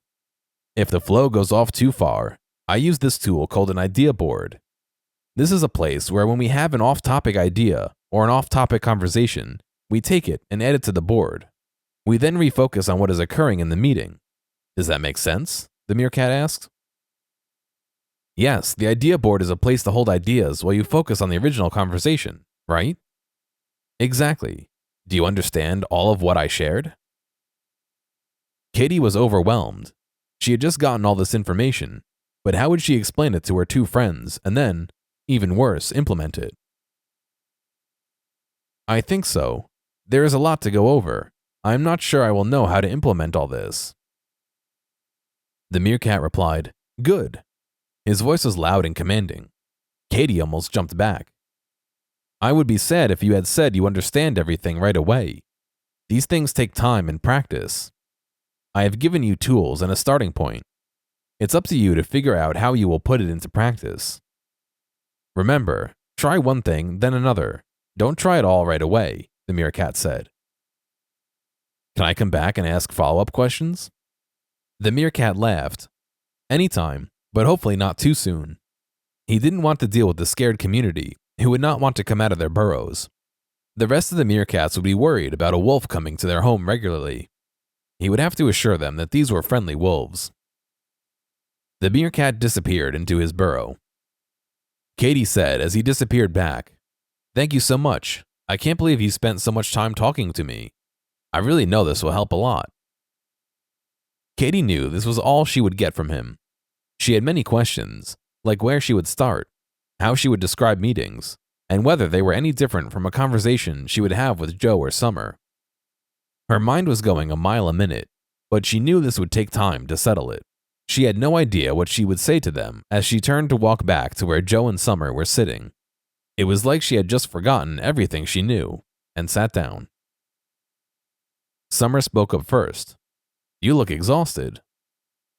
I am. I felt like they just gave me so much information that my brain is going to explode, Katie replied. It's okay, Katie. You can tell us when you are ready to share. We could walk for a bit. I would like to get to that outcropping over there before the evening. Joe pointed to a rock formation, at least an hour's walk. Summer and Katie nodded and began walking. Summer said, I was thinking that we should bring together more people into our team. Katie said, our group here, or to help with the building team? The building team. I like our leadership pack, just the three of us for now. Katie said, I agree. With all we are learning, it may be better to have some help with all the building. Then we can ensure we deliver quality work. Exactly. They were at the base of the rock. Joe circled and found a way to the top. They followed Joe, and the view from here was breathtaking. You could see the whole landscape that surrounded this area. They were high as the treetops, allowing them to see the dense forest off to one side. Luckily for them, a pool of water had collected on the side of the rock. They all needed to quench their thirst. They sat down to rest for the evening. Katie began to talk about what she learned. There are 3 meetings that we need to implement: a leader-led meeting, a brainstorming meeting, and a lunch meeting. Once we have these implemented correctly, some of our problems should end. Katie explained in detail about the meetings. They knew this was great information, but they had to figure out how to use it in their business. Neither knew the answer, but they all knew it would come to them. They fell asleep as the sun set on the horizon. Ants. They had journeyed back home to absorb all they had learned. Katie and Summer went inside. Joe was sitting outside his house looking at the large organization chart. There are teams of builders who construct the homes, designers who talk to the clients, searchers who find supplies, finance people who handle the payments, and managers who oversee the project timelines. House building involved each of these teams. The teams needed to understand how their contribution was part of the business. He hoped by doing this, he could work on improving communication, trust, and empowerment. He had no idea on how to start this. If he could figure this out, it would be the last part of their journey in team leadership. Joe didn't know where to turn to find this answer, but he knew he could figure this out. He looked around, hoping that an idea would appear. He saw a line of ants walking up a tree to his right. He didn't pay too much attention to them. He focused more on the ants carrying a big log in front of him, walking across the grass. He waved at them, and they waved back. They continued on their way to their home. To his left, there was a small mound coming out of the ground. He noticed 2 lines of ants going into the mound. He wondered how these ants kept themselves so organized. He thought that the ants must be constantly communicating. He was sure they knew the other aspects of leadership, which are trust, empowerment, and growth. He had hoped they could share with him their knowledge. Joe told one of the ants, "Excuse me, I am Joe. Is there someone I can ask about team leadership?" The ants all scattered in different directions as if they were scared of him. Joe could imagine this, an enormous wolf talking to them. Joe stood there. No ants returned. He decided to put his head down and wait. He waited for a long time until one ant put his head out. "Excuse me, but is there someone I can talk to?" The little ant looked up at this wolf lying in the grass, just sitting there. "Let me check, but please don't squash us," before disappearing into the mound. A few minutes later, the ant appeared with another ant. They looked at Joe. They said nothing. The ants just stood there for a few moments. One ant shook his head at the other, then both left. Joe could not distinguish each ant from the other, so he couldn't tell if it was the same ant or others. Joe lay there for a few more moments, and then 2 more ants appeared. They went on a high leaf to look at Joe. Chris, one of the ants, "Hi, I'm Chris. I am responsible for leading the workers. This is Paul.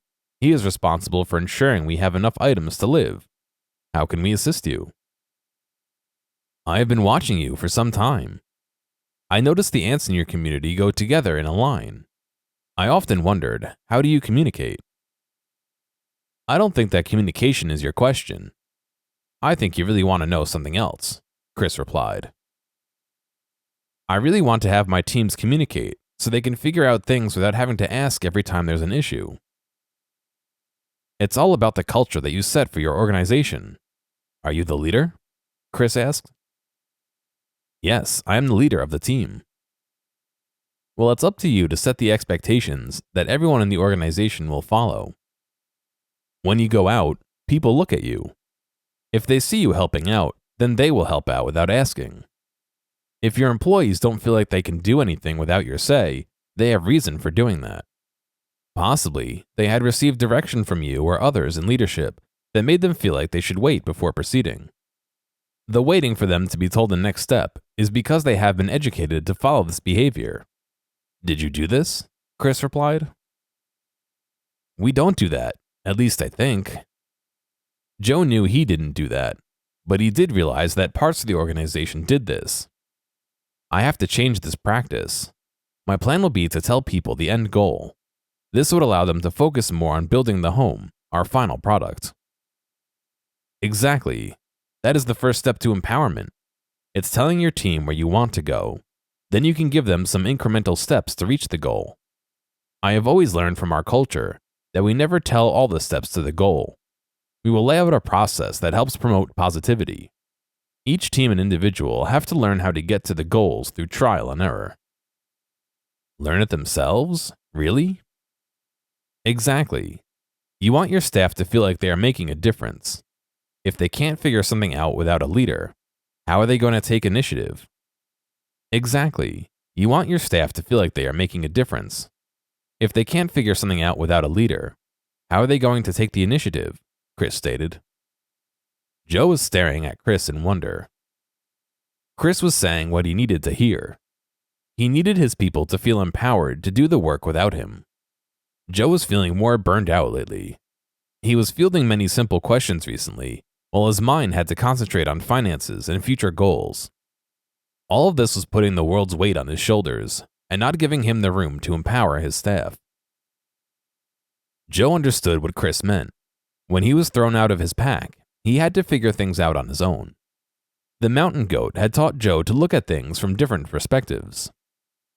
Joe was in the middle of the mountains with snow all around, but he was dying of thirst. He didn't know where to find water. The mountain goat gave him simple advice. Drink plenty of fluids. Snow is good. He didn't know what it meant at first, but he figured it out. Joe knew he had to do this in the organization for them to develop. You need to let the team know that you trust them and they can do the job. By doing this, you are empowering them to complete the task. It doesn't matter if it's the right or wrong way, just that the task is completed to the customer's satisfaction. I have seen a lot of ways for ants to find food. There are always faster and slower ways, but does it matter as long as they come back with food? It doesn't matter? Really? We have always followed a process. Joe was confused because in his experience, the process mattered. Chris replied, "It doesn't matter when you focus on the end goal. We need to remember that we are here to help your team develop. Communication is an important aspect, but without empowering, you will never get the most out of your team." Joe knew this was a true statement. He had to empower his staff and let them figure it out. He knew it wouldn't go all right initially, but he had to take the first step. He remembered a situation when he was in a pack with his mom years ago. His father, Caesar, was annoyed at a few other wolves in the pack when they didn't secure a meal for them that evening. He said, "It's okay to fail. By not catching that deer for dinner, what did you learn about what happened today?" The wolves who scared off their dinner said, "We were too noisy and that chased away the deer. We were also headstrong since we thought we could do anything. We didn't take the time to remember what you taught us about. Patience is a benefit when hunting, since the prey is always moving, but we can wait for them to come to us." Joe was thinking about the okay to fail that Caesar used with his pack. If his team felt it was okay to fail, he could institute a celebration when the workers developed a new method to a problem. That would bring about new ideas and fix some of the issues. Joe knew he would want to modify Caesar's model to okay to fail forward. This meant to Joe, anyone trying a new idea and fails, it would be all right. As long as they learned from what occurred, they were failing forward. If they did this, they could be rewarded. We have to help our teams try new things when they are stagnant and not achieving their potential. Joe turned to Chris to say, "Empowerment is letting people know it's all right if failure occurs too." Of course, failure is a natural process of any team. Too many times, ants don't get along with each other, so then one asks to work for a different team. Our community doesn't see this as a bad thing, just a stepping stone until we find the right ant to take their place. You should do something similar, since with the right culture, there are always opportunities for your staff to move between teams. Do you think empowerment is the first step? I think so. For us, we can't be everywhere that has workers collecting different supplies.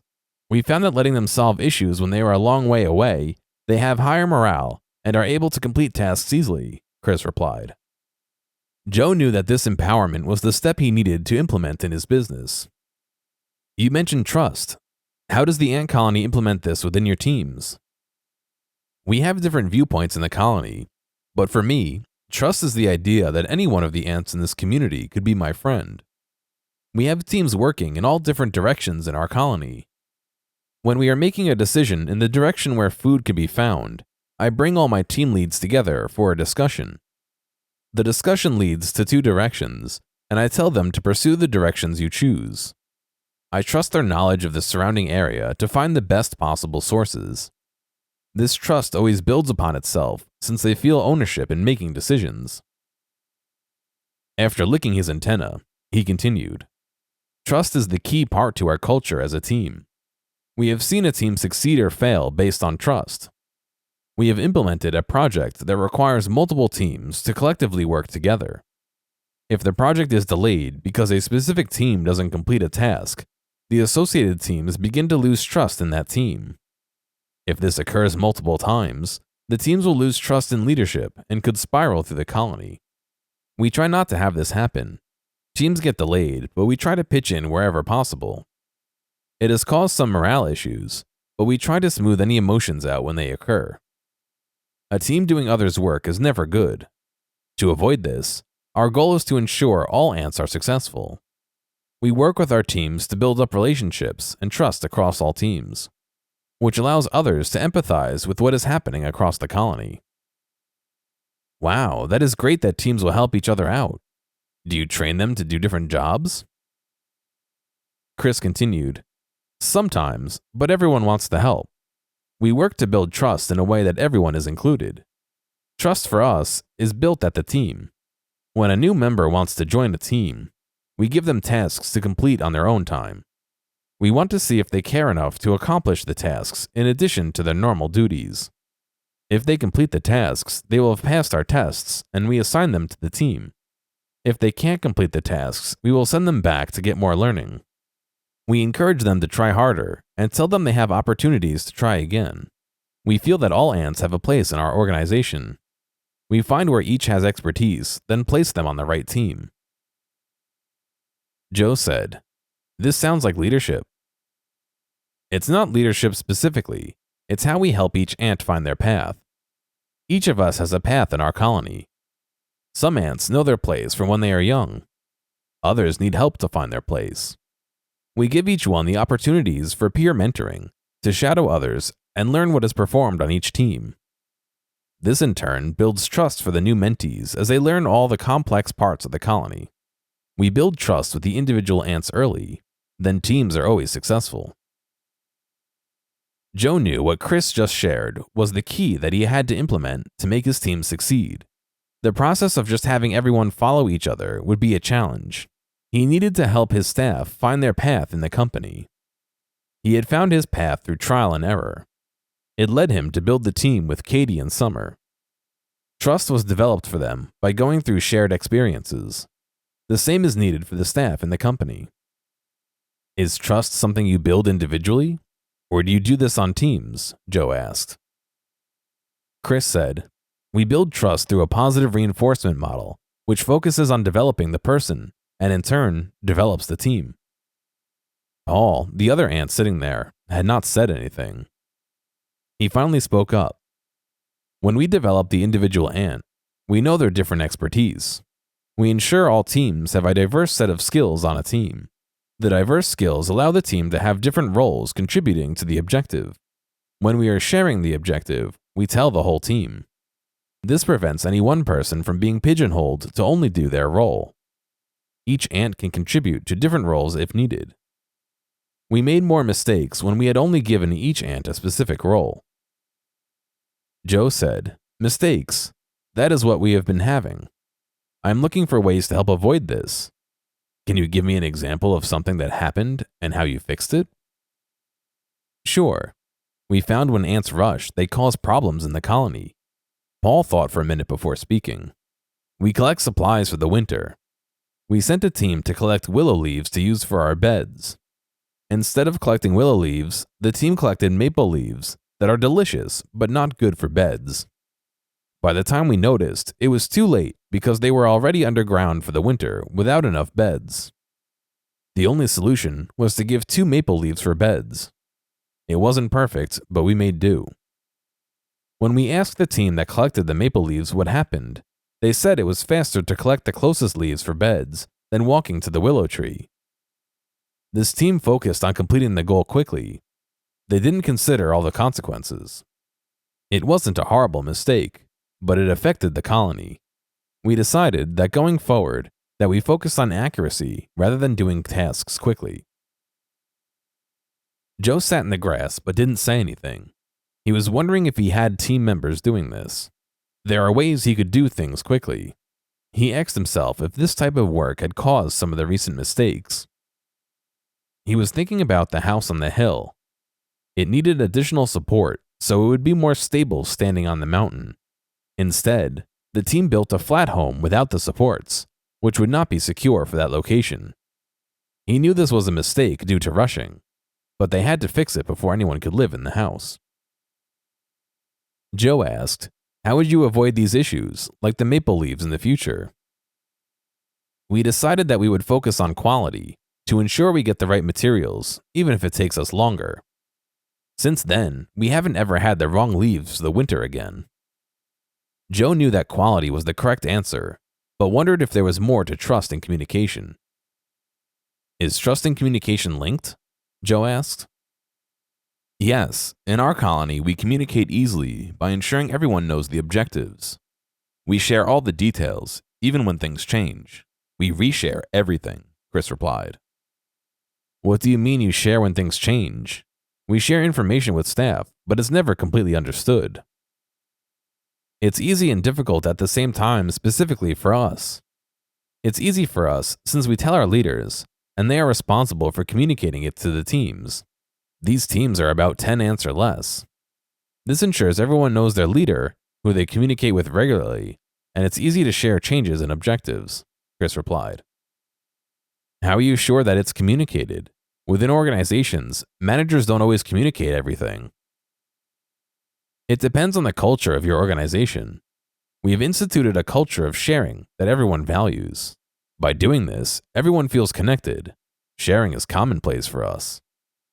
Joe understood that culture was something that he needed to develop within his teams. Joe asked Paul, "If someone steps out of line, how do others not step out of line?" Paul said, "It's all communication. Each ant has a buddy that is in front or behind them. They tell them through hand signals or verbally. The ants are all taught to use both interchangeably, which allows them to communicate in all situations." Hand signals? Wait, you don't really have hands, only legs. It's more like nods and taps with our legs.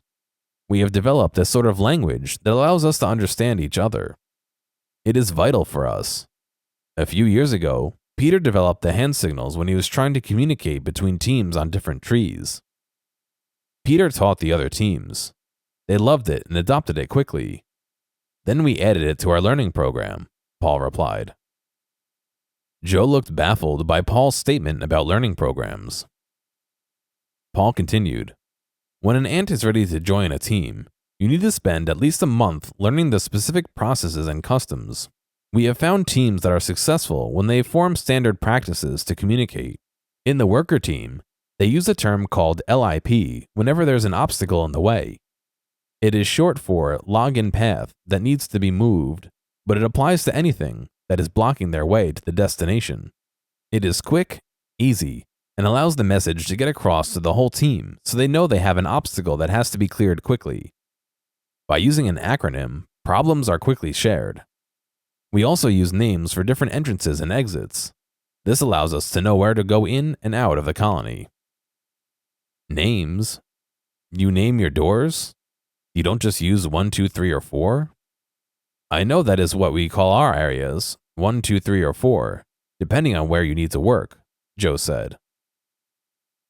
Paul wanted to laugh, but he knew that Joe was still learning and didn't want to offend him. Paul continued, "Using names instead allows us to easily identify the entrances and exits. We discovered that when we used numbers, ants kept putting the numbers in order. That is good for always counting the correct number of leaves collected, but not for entrances. We found ants don't understand when we say, 'Today we're using entrance 8, that is next to 14, when 14 was the most recent entrance built, so it was named that way. Our colony is totally confused. It caused all kinds of backups, so we realized early in our development to name our entrances and exits." What are the names? We asked the team leaders to come up with an overall category that was broad enough that we could have countless names. The team leaders came up with 2 we liked, which were flowers and places.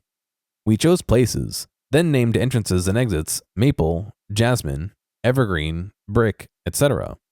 These are places that have meaning to the entire colony, Paul replied. Joe was getting it. He knew this would be helpful to his team.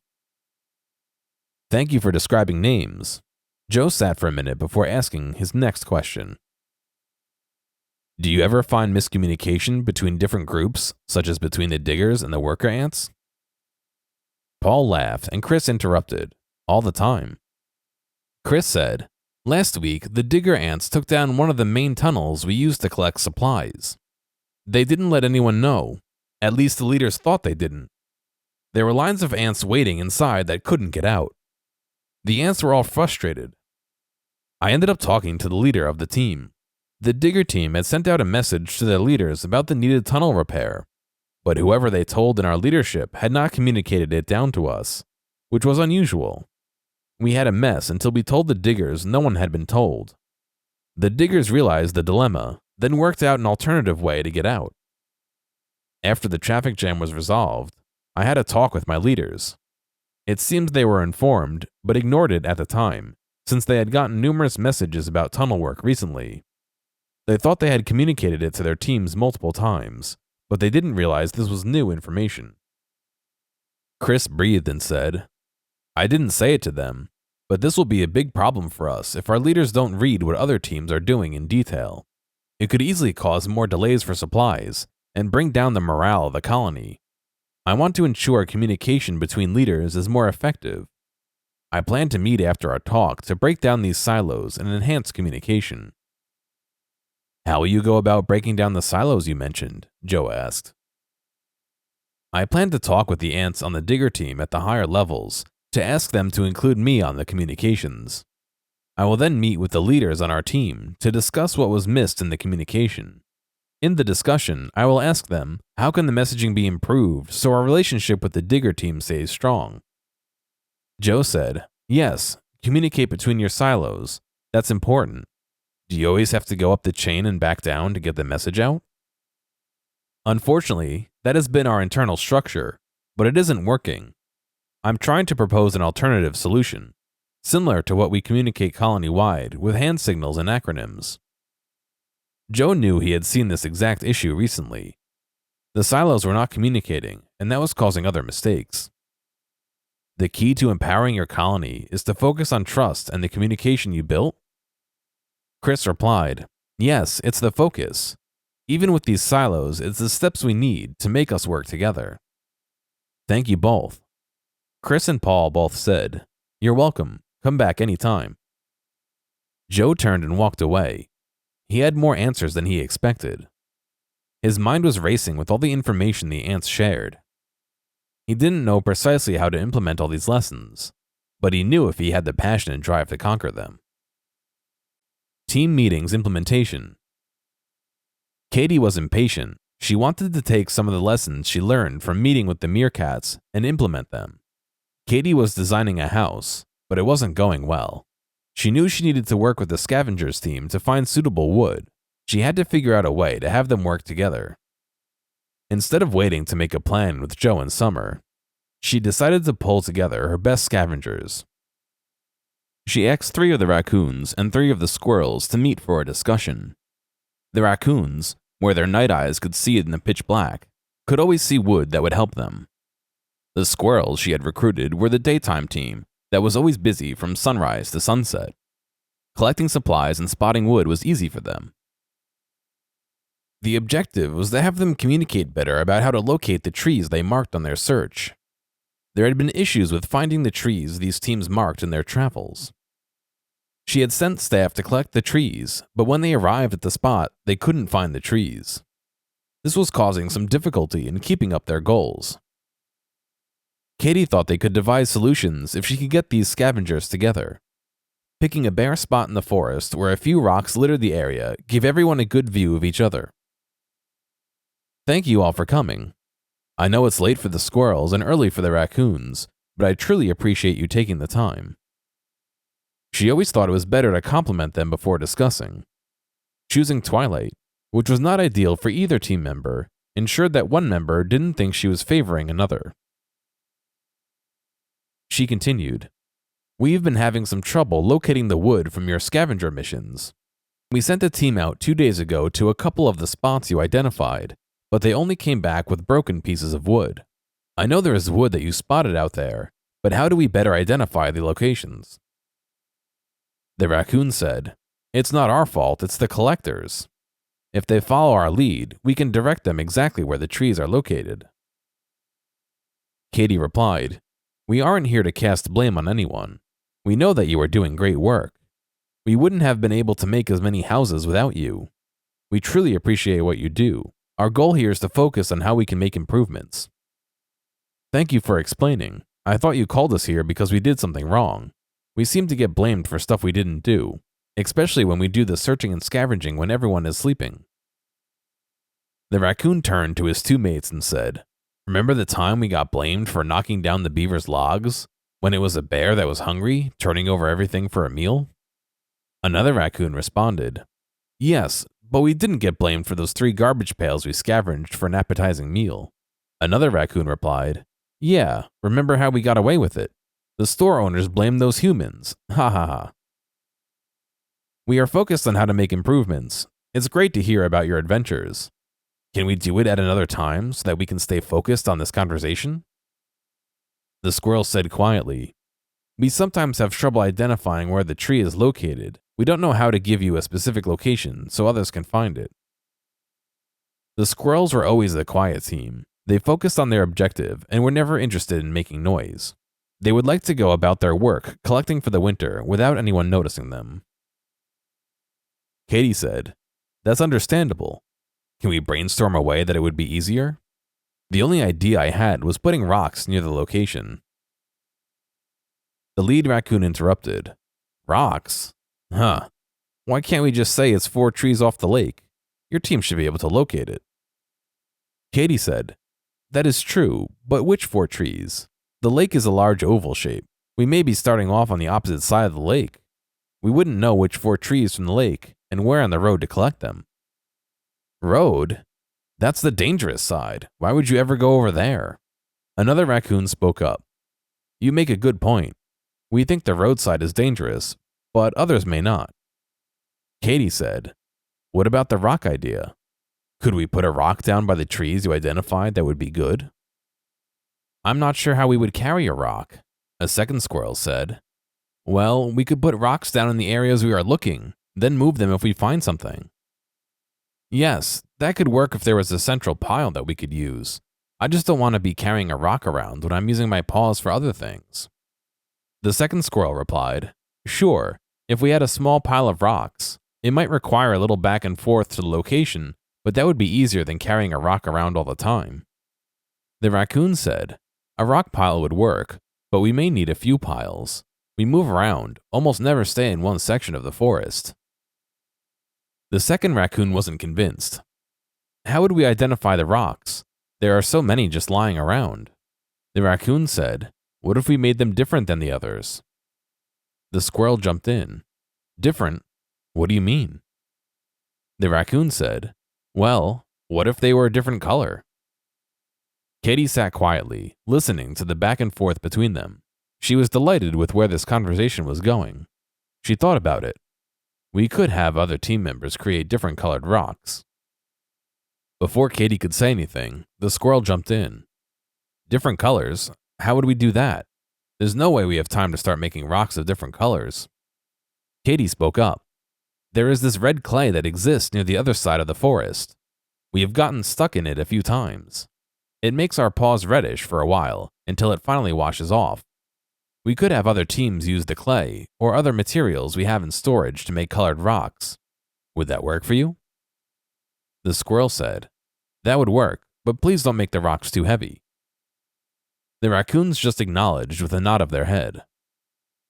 Katie knew they had just had a successful solution. Katie said, "Thank you. We will work on putting this together. I'm so glad we are able to discuss the issue and find a solution that would work for us. I am planning on doing this when we have other issues. Would that be okay?" "This was very informative and collaborative. We would come back," the raccoon said. "I agree. We like being involved," the squirrel said. Katie said, "Great.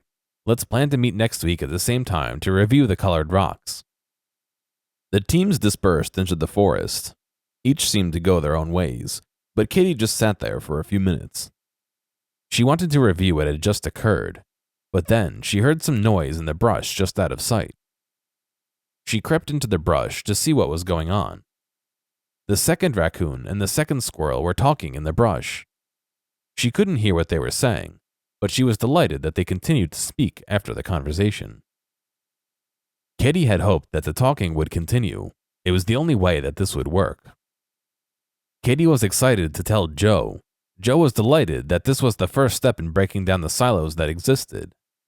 This was a small but meaningful step for them. Conclusion. Joe sat with Summer and Katie. He said, "I know Katie started already." He glared at Katie, but gave her a smile.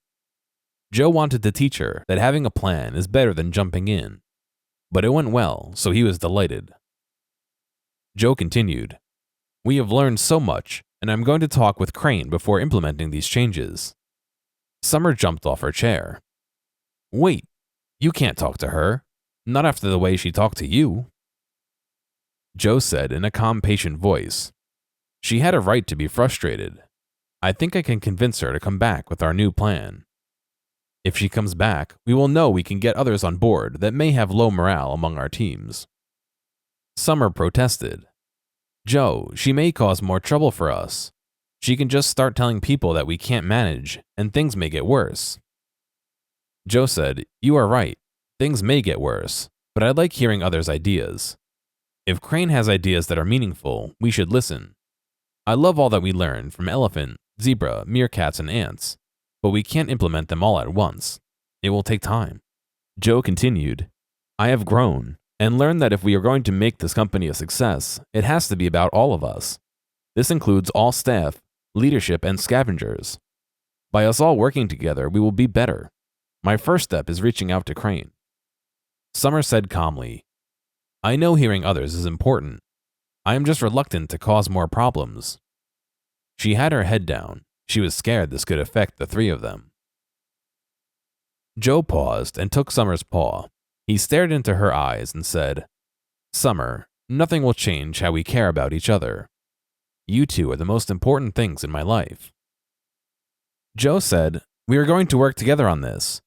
If Crane will agree to work with our teams, it will have a positive influence on our process, and we will be better for it." Katie said, "Like the meerkats, where everyone has a say and gave feedback." Joe looked at Katie and then said, "Exactly. That is why I want to reach out to her." The end. Summary. Joe, Katie, and Summer learned some essential lessons in team management. They knew they would have to take their time to implement all they learned, but Katie showed some could be done sooner than later. Joe was a planner and knew their company would improve operations if they did a little at a time. The lessons they learned from each of the groups have left an impact. Fred the elephant taught them that teams need to understand the clear objectives and what it meant to be successful. To do this, team leaders needed to ensure they plow the field, catch the rain, and be a sounding board. The zebras taught them storytelling to introduce the company values, learn from the elders who are the teachers of the zebra community, and be open to new ideas. These would have to be weaved in through the organization at different places. The meerkats taught them to organize meetings more effectively with leader-based, brainstorming, and stand-up meetings. By running these meetings this way, the team would be more effective. The meetings needed to be more organized if they had any meetings at all. Joe and Summer knew they had to learn to run meetings more effectively from Katie. The ants taught them how to communicate more effectively by focusing on quality over doing things quickly, trusting their teams, breaking down silos, and empowering them to find the right solutions. This would be the culture that had to be changed in their company.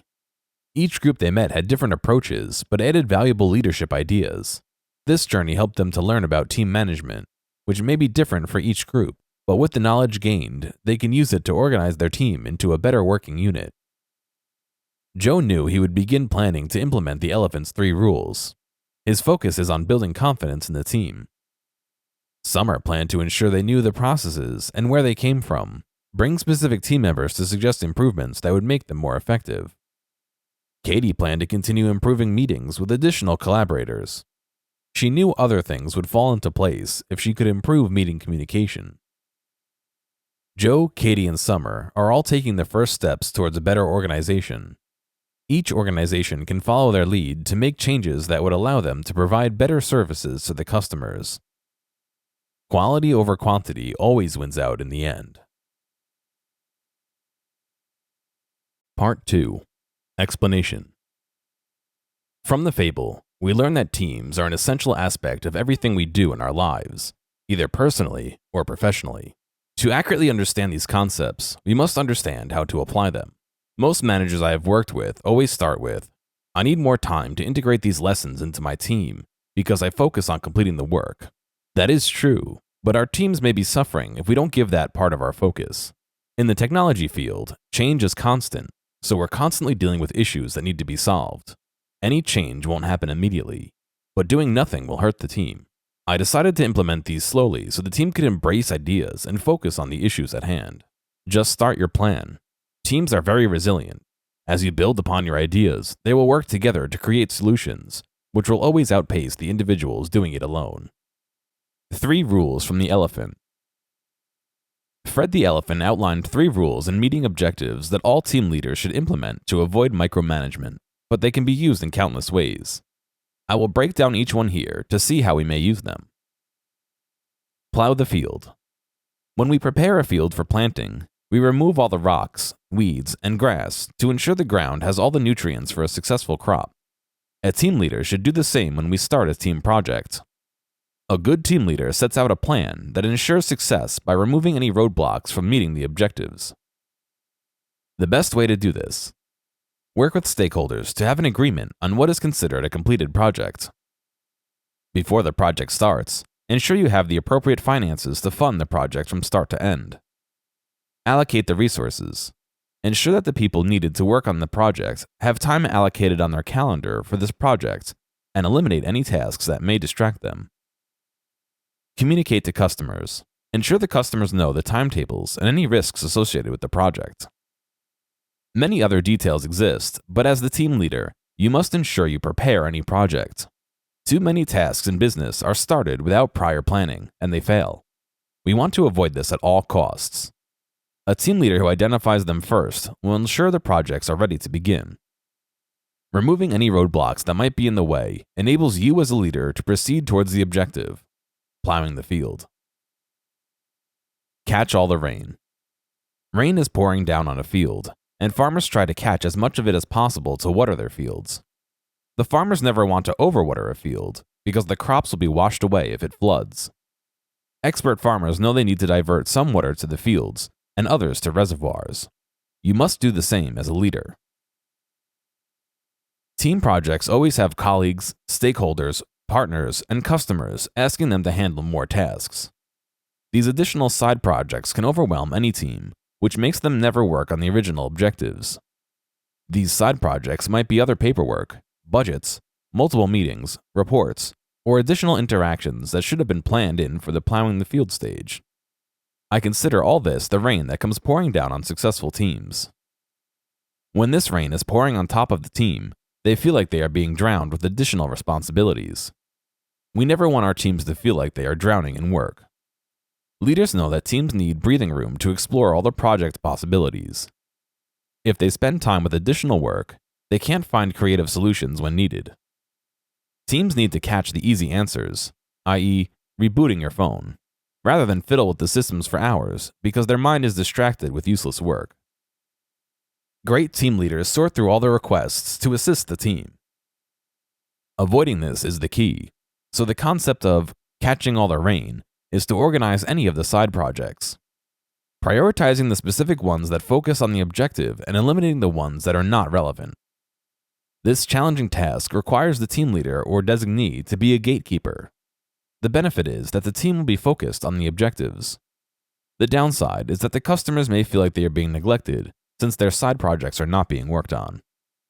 To ensure customers are addressed, leaders usually have to reallocate resources to handle the requests. Leaders with the new additional resources work on the customer's requests, and we find that customer satisfaction and team satisfaction are high. A leader who is a gatekeeper on requests can funnel the side projects to additional resources and focus a team towards the goals, catching the rain. Be a sounding board. When people are working through ideas, they find it extremely helpful to talk to someone about what is happening to hear alternative ideas. When you talk to a wall, the wall doesn't talk back, it just listens. Silence doesn't help creative or logical thinkers develop strategies that consider all options.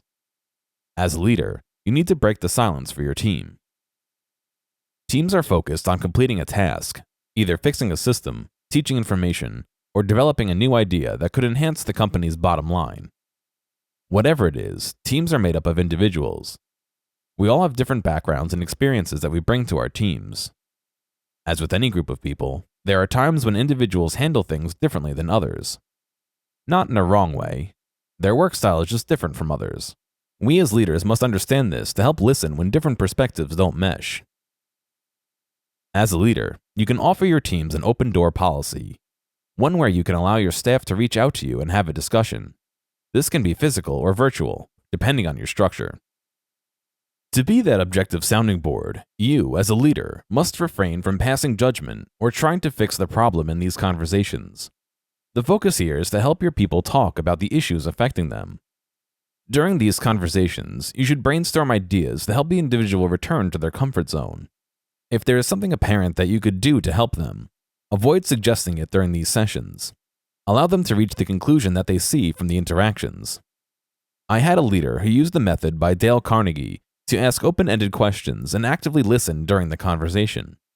My leader would rephrase statements that I said in our discussions slightly differently. This allowed me to hear information differently, which showed me alternatives I hadn't considered. Active listening is the ability to focus all your energy on the conversation. Good leaders turn off or silence their phones and hide any emails. They don't have a computer screen or anything else between them and the employee. This demonstrates that they are all in for the conversation. This immediately builds trust and positive endorphins within the team members. They feel that there will be a connection between the leader and them.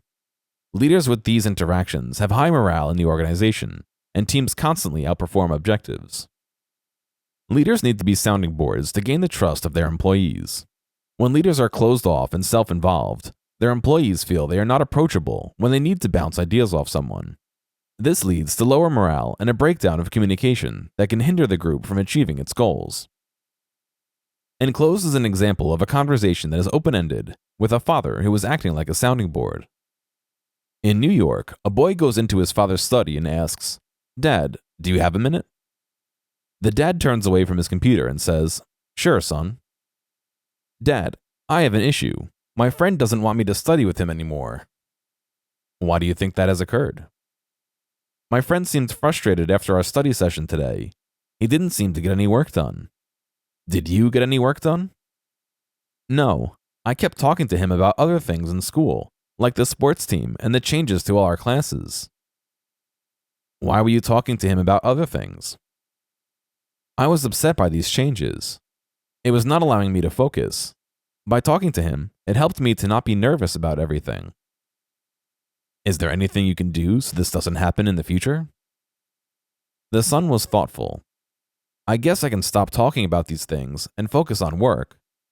Or I can talk to my friend to let him know that I would like to talk about a few things that are bothering me before we study." Talking to him about these things that are bothering you would help. Even letting him know might make things more productive. "Thanks, Dad." The son hugged his father and left the room. In this illustration, we can see that the son just needs to have someone to be the sounding board for their discussion. The same is true in any work conversation. Active listening is a skill that responds without passing any judgment on the situation. When acting as a sounding board, leaders can gain trust and empower people to work out solutions more efficiently by focusing on this type of interaction. With any leader, it takes time to develop these skills, but there is a simple process that can guide you. The sounding board process. 1. Be open to conversations. 2. Actively listen. 3. Provide open-ended questions that help the team members find solutions.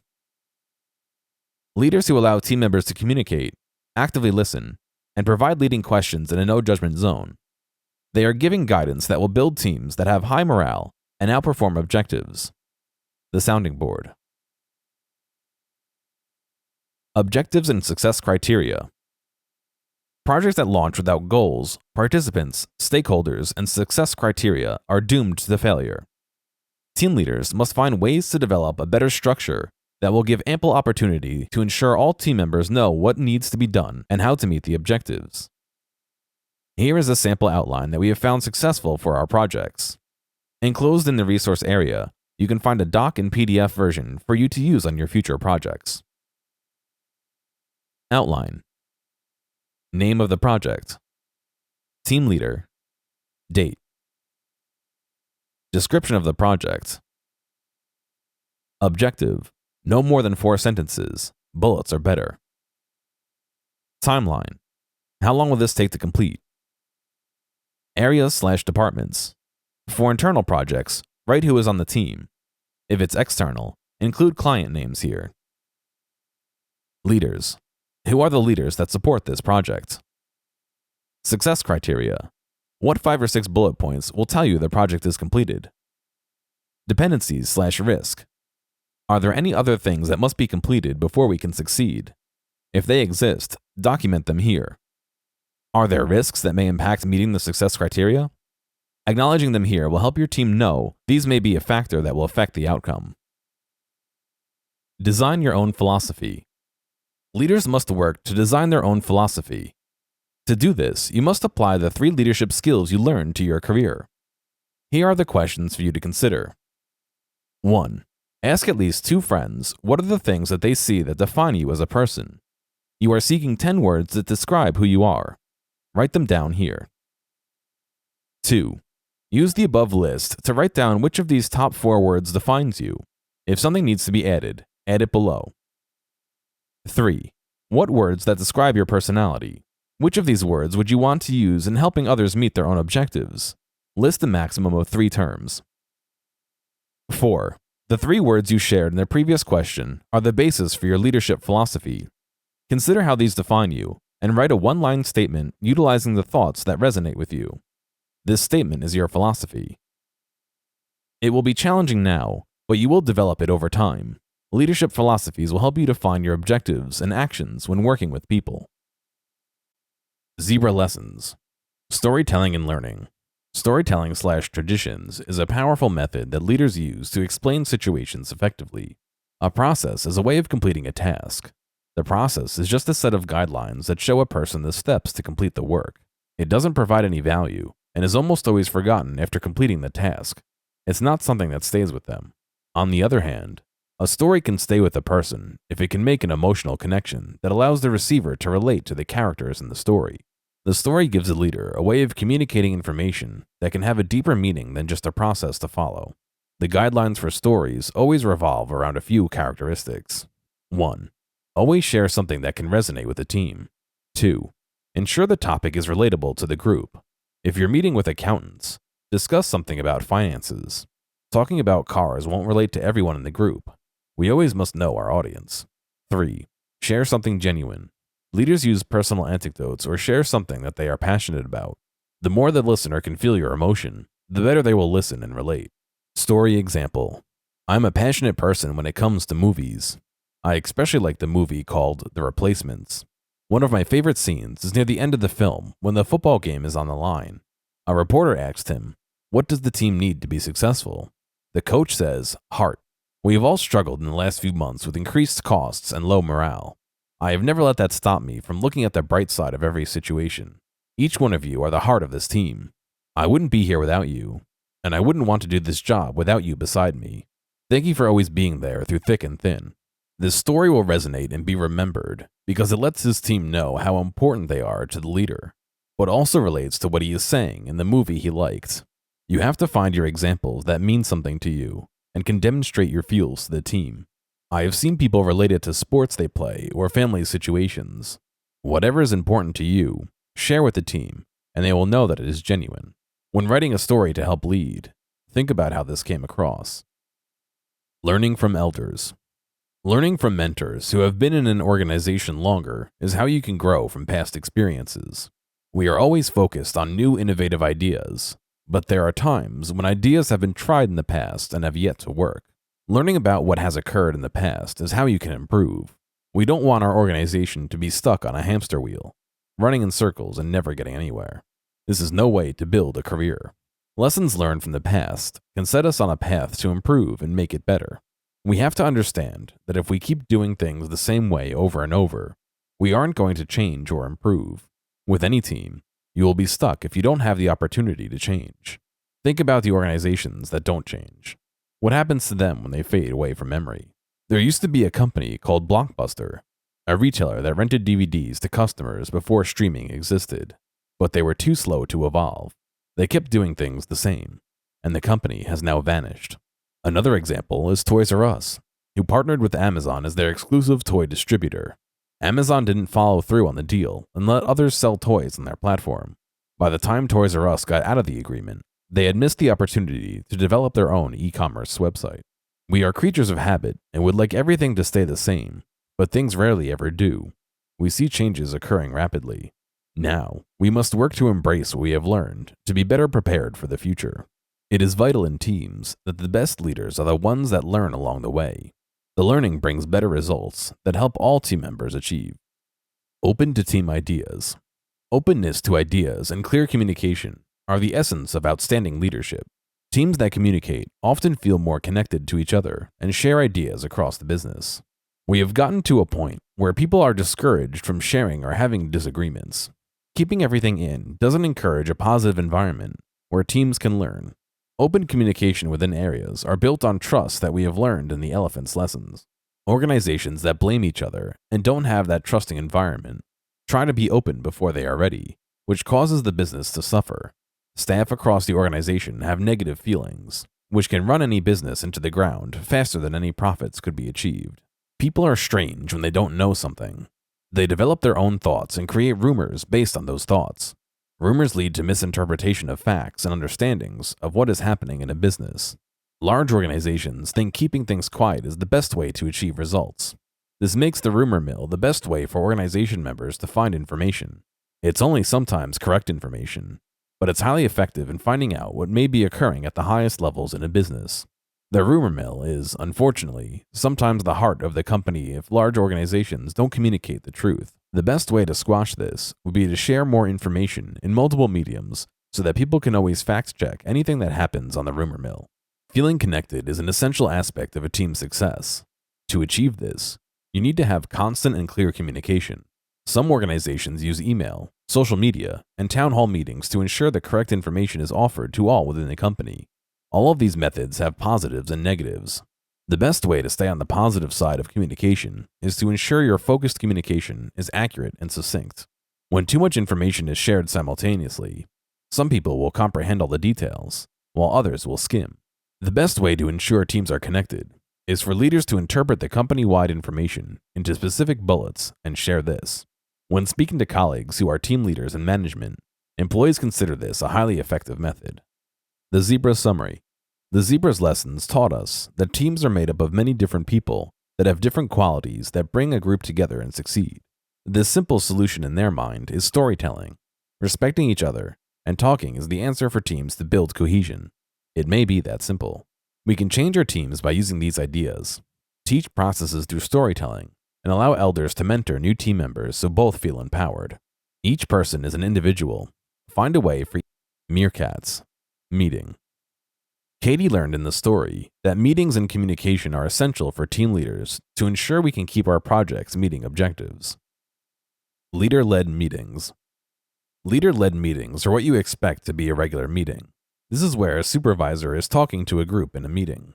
This can be done in person or via Zoom. I have always found that these meetings work better with an agenda. An agenda, I attached an example to the end of this section, is the best way to give everyone at the meeting the topics that will be discussed and how they can contribute to the meeting. A classic style of this meeting is for the team leader to sit at the head of the table and then ask each person around the room for an update on what they have accomplished since they last met. After everyone in the room spoke, the leader would talk about any updates to the organization. This style is not team-focused.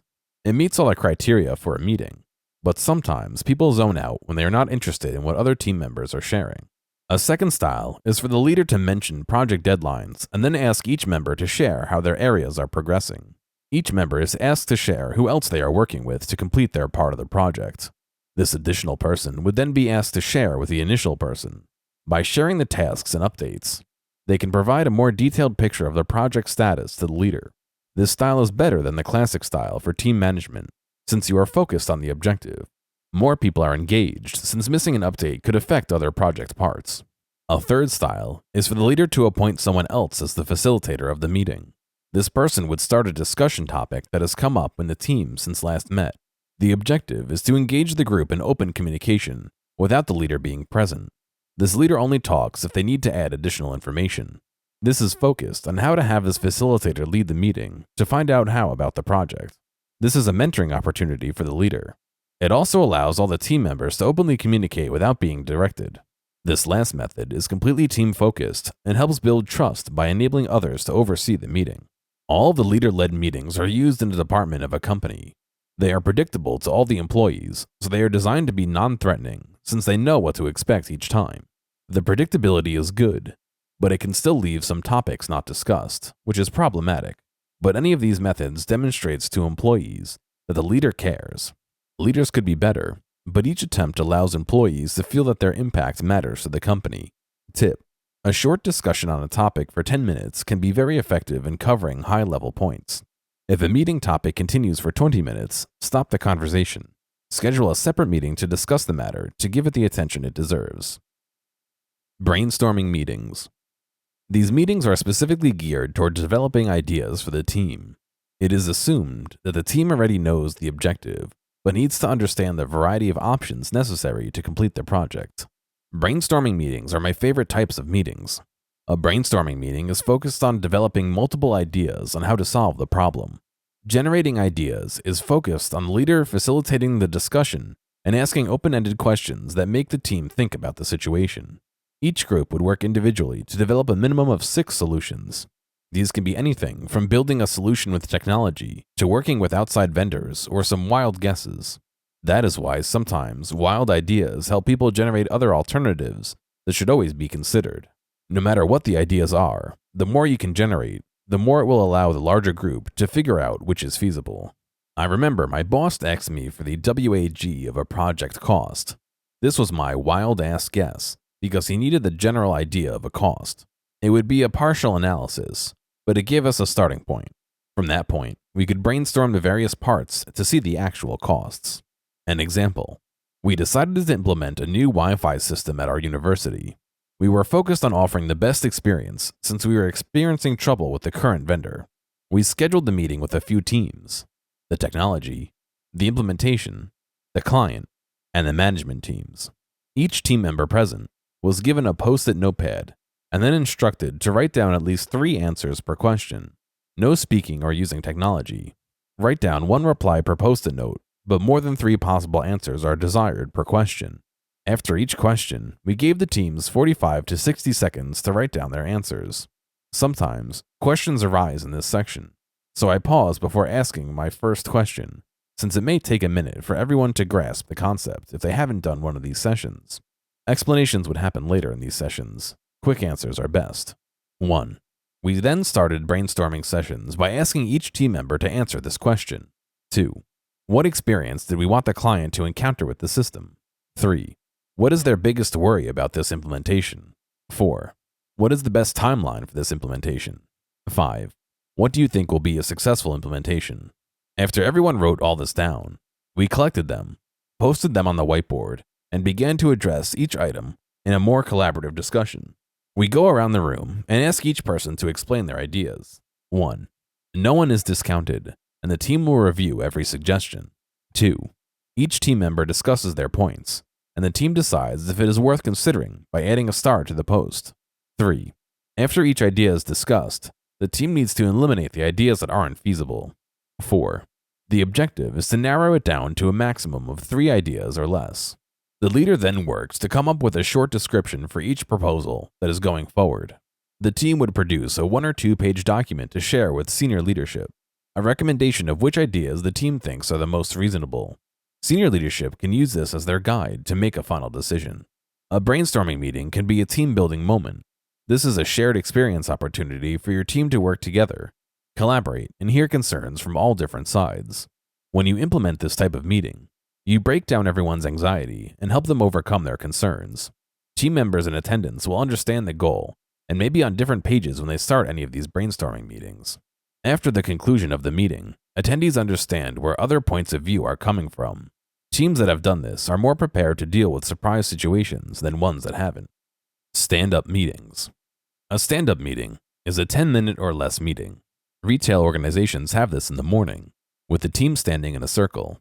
The session begins with a leader updating the team on what's to be accomplished for the day. It's focused, specific, and brief. The sharing of information builds trust with the team. They can ask a couple of questions. Tell your team what's happening and your expectations. Clearly explain what will occur during that day. This ensures that everyone is on the same page. Many organizations utilize stand-up meetings such as retail, technology teams, and sports. The leader wants to give a quick update to focus the effort of everyone on the task at hand. Sometimes, this is used as a motivation opportunity, but it's always brief and focused. If you plan on running one of these stand-up meetings, ensure you have summed up all the information to share quickly. Don't hold back information that may be important. People can recognize that quickly. This is a day when the more you can share will help everyone know that you are empowering them to be there for their customers. Leaders must give up authority so that everyone can implement the objectives. Stand-up meetings are the way to do this. Leaders always need to remember that the team comes first.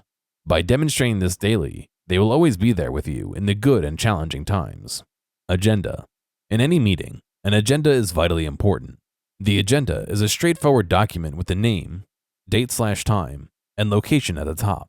It contains a list of bulleted topics to discuss. Enclosed is a sample agenda. Agenda for today's name of meeting, date, location of the meeting. 1.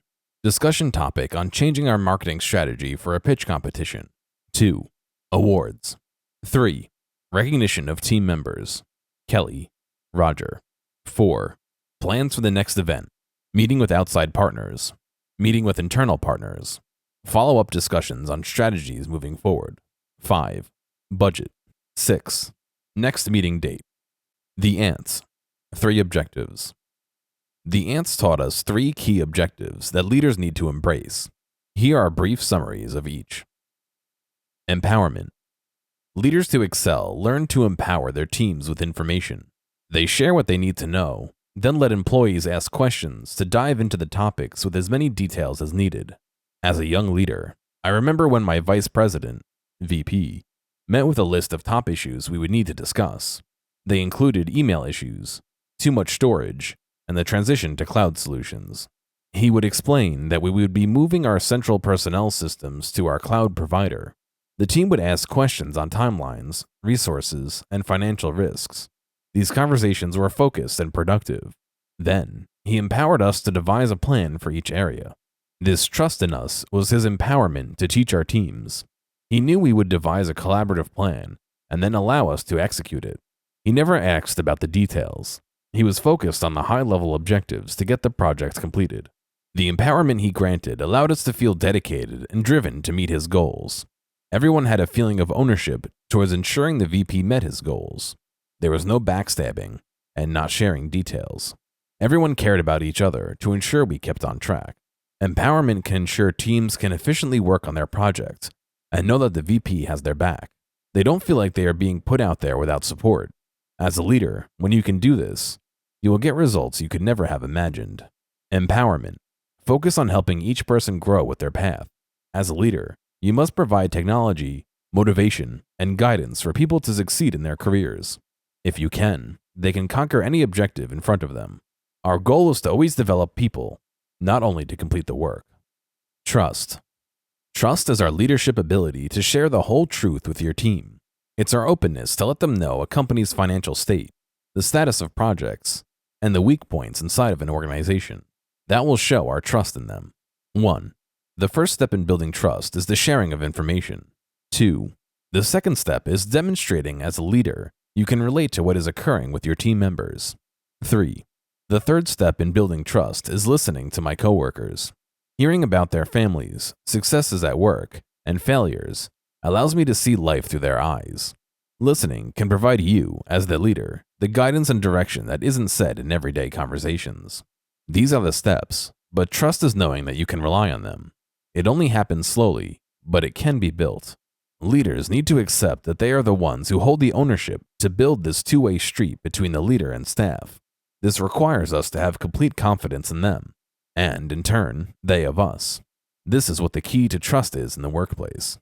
Building trust is the key to a happy workplace, because even on the worst days, the trust you built with a team can overcome any obstacle. Communication. Communication is our ability to use verbal and nonverbal cues to share information. The ants used it to ensure everyone knew what was happening in a colony. We can use it in our departments or areas to ensure our colleagues and staff have consistent information. The ants had mastered the ability of communication, which is critical to integrating culture within the communication you utilize. I have seen that when we utilized our own internal acronyms and naming objects. This blended culture and communication. In ways, the team had their own language. This has helped the area strive beyond expectations, because when things were occurring, we could identify the system, space, or project with a name that made sense to the whole organization. We used the word greenhouse to represent a space for growing new ideas. This helped everyone to quickly know all about the space that was focused on that. Whenever a new service wanted to be implemented, if it didn't go along with the core mission of growing new ideas, that service was specifically ruled out. We used other names for equipment specifically themed on Pokemon, Marvel, or SpongeBob. These were themes that were easily identifiable by our teams. We used Wonder Woman and Hulk to represent different technological equipment. Whenever we mentioned these names, the whole team could tell you about it. This built a language that was unique to the teams and felt special since they could be included within a team that understood that communication has parallels to teamwork. When communicating, are there ideas that can be communicated more effectively by using terms that represent you? I work with a colleague who runs a laptop loaner program. When they talk, they ask about where a specific laptop is, but they have 3 benches where work is done. They call them bench 1, 2, and 3. It confuses people to the point where they don't know where things are being served. I would name these with specific places depending on the function of the bench. Naming may seem simple, but have you considered using it at home? I purchased a pool vacuum, an automatic robot that climbs the sides and bottom to clean out all the leaves and debris that falls in the water. We call it Gizmo, so whenever we need to clean it or take it out of the water, we use Gizmo, and everyone in my house knows what we are talking about quickly and efficiently. The best communication you could offer your team is efficient, quick, and truthful conversations. A term that we found that helped resonate when onboarding staff was ICC. It signified our philosophy with 3 simple words: impression, communication, and collaboration. ICC.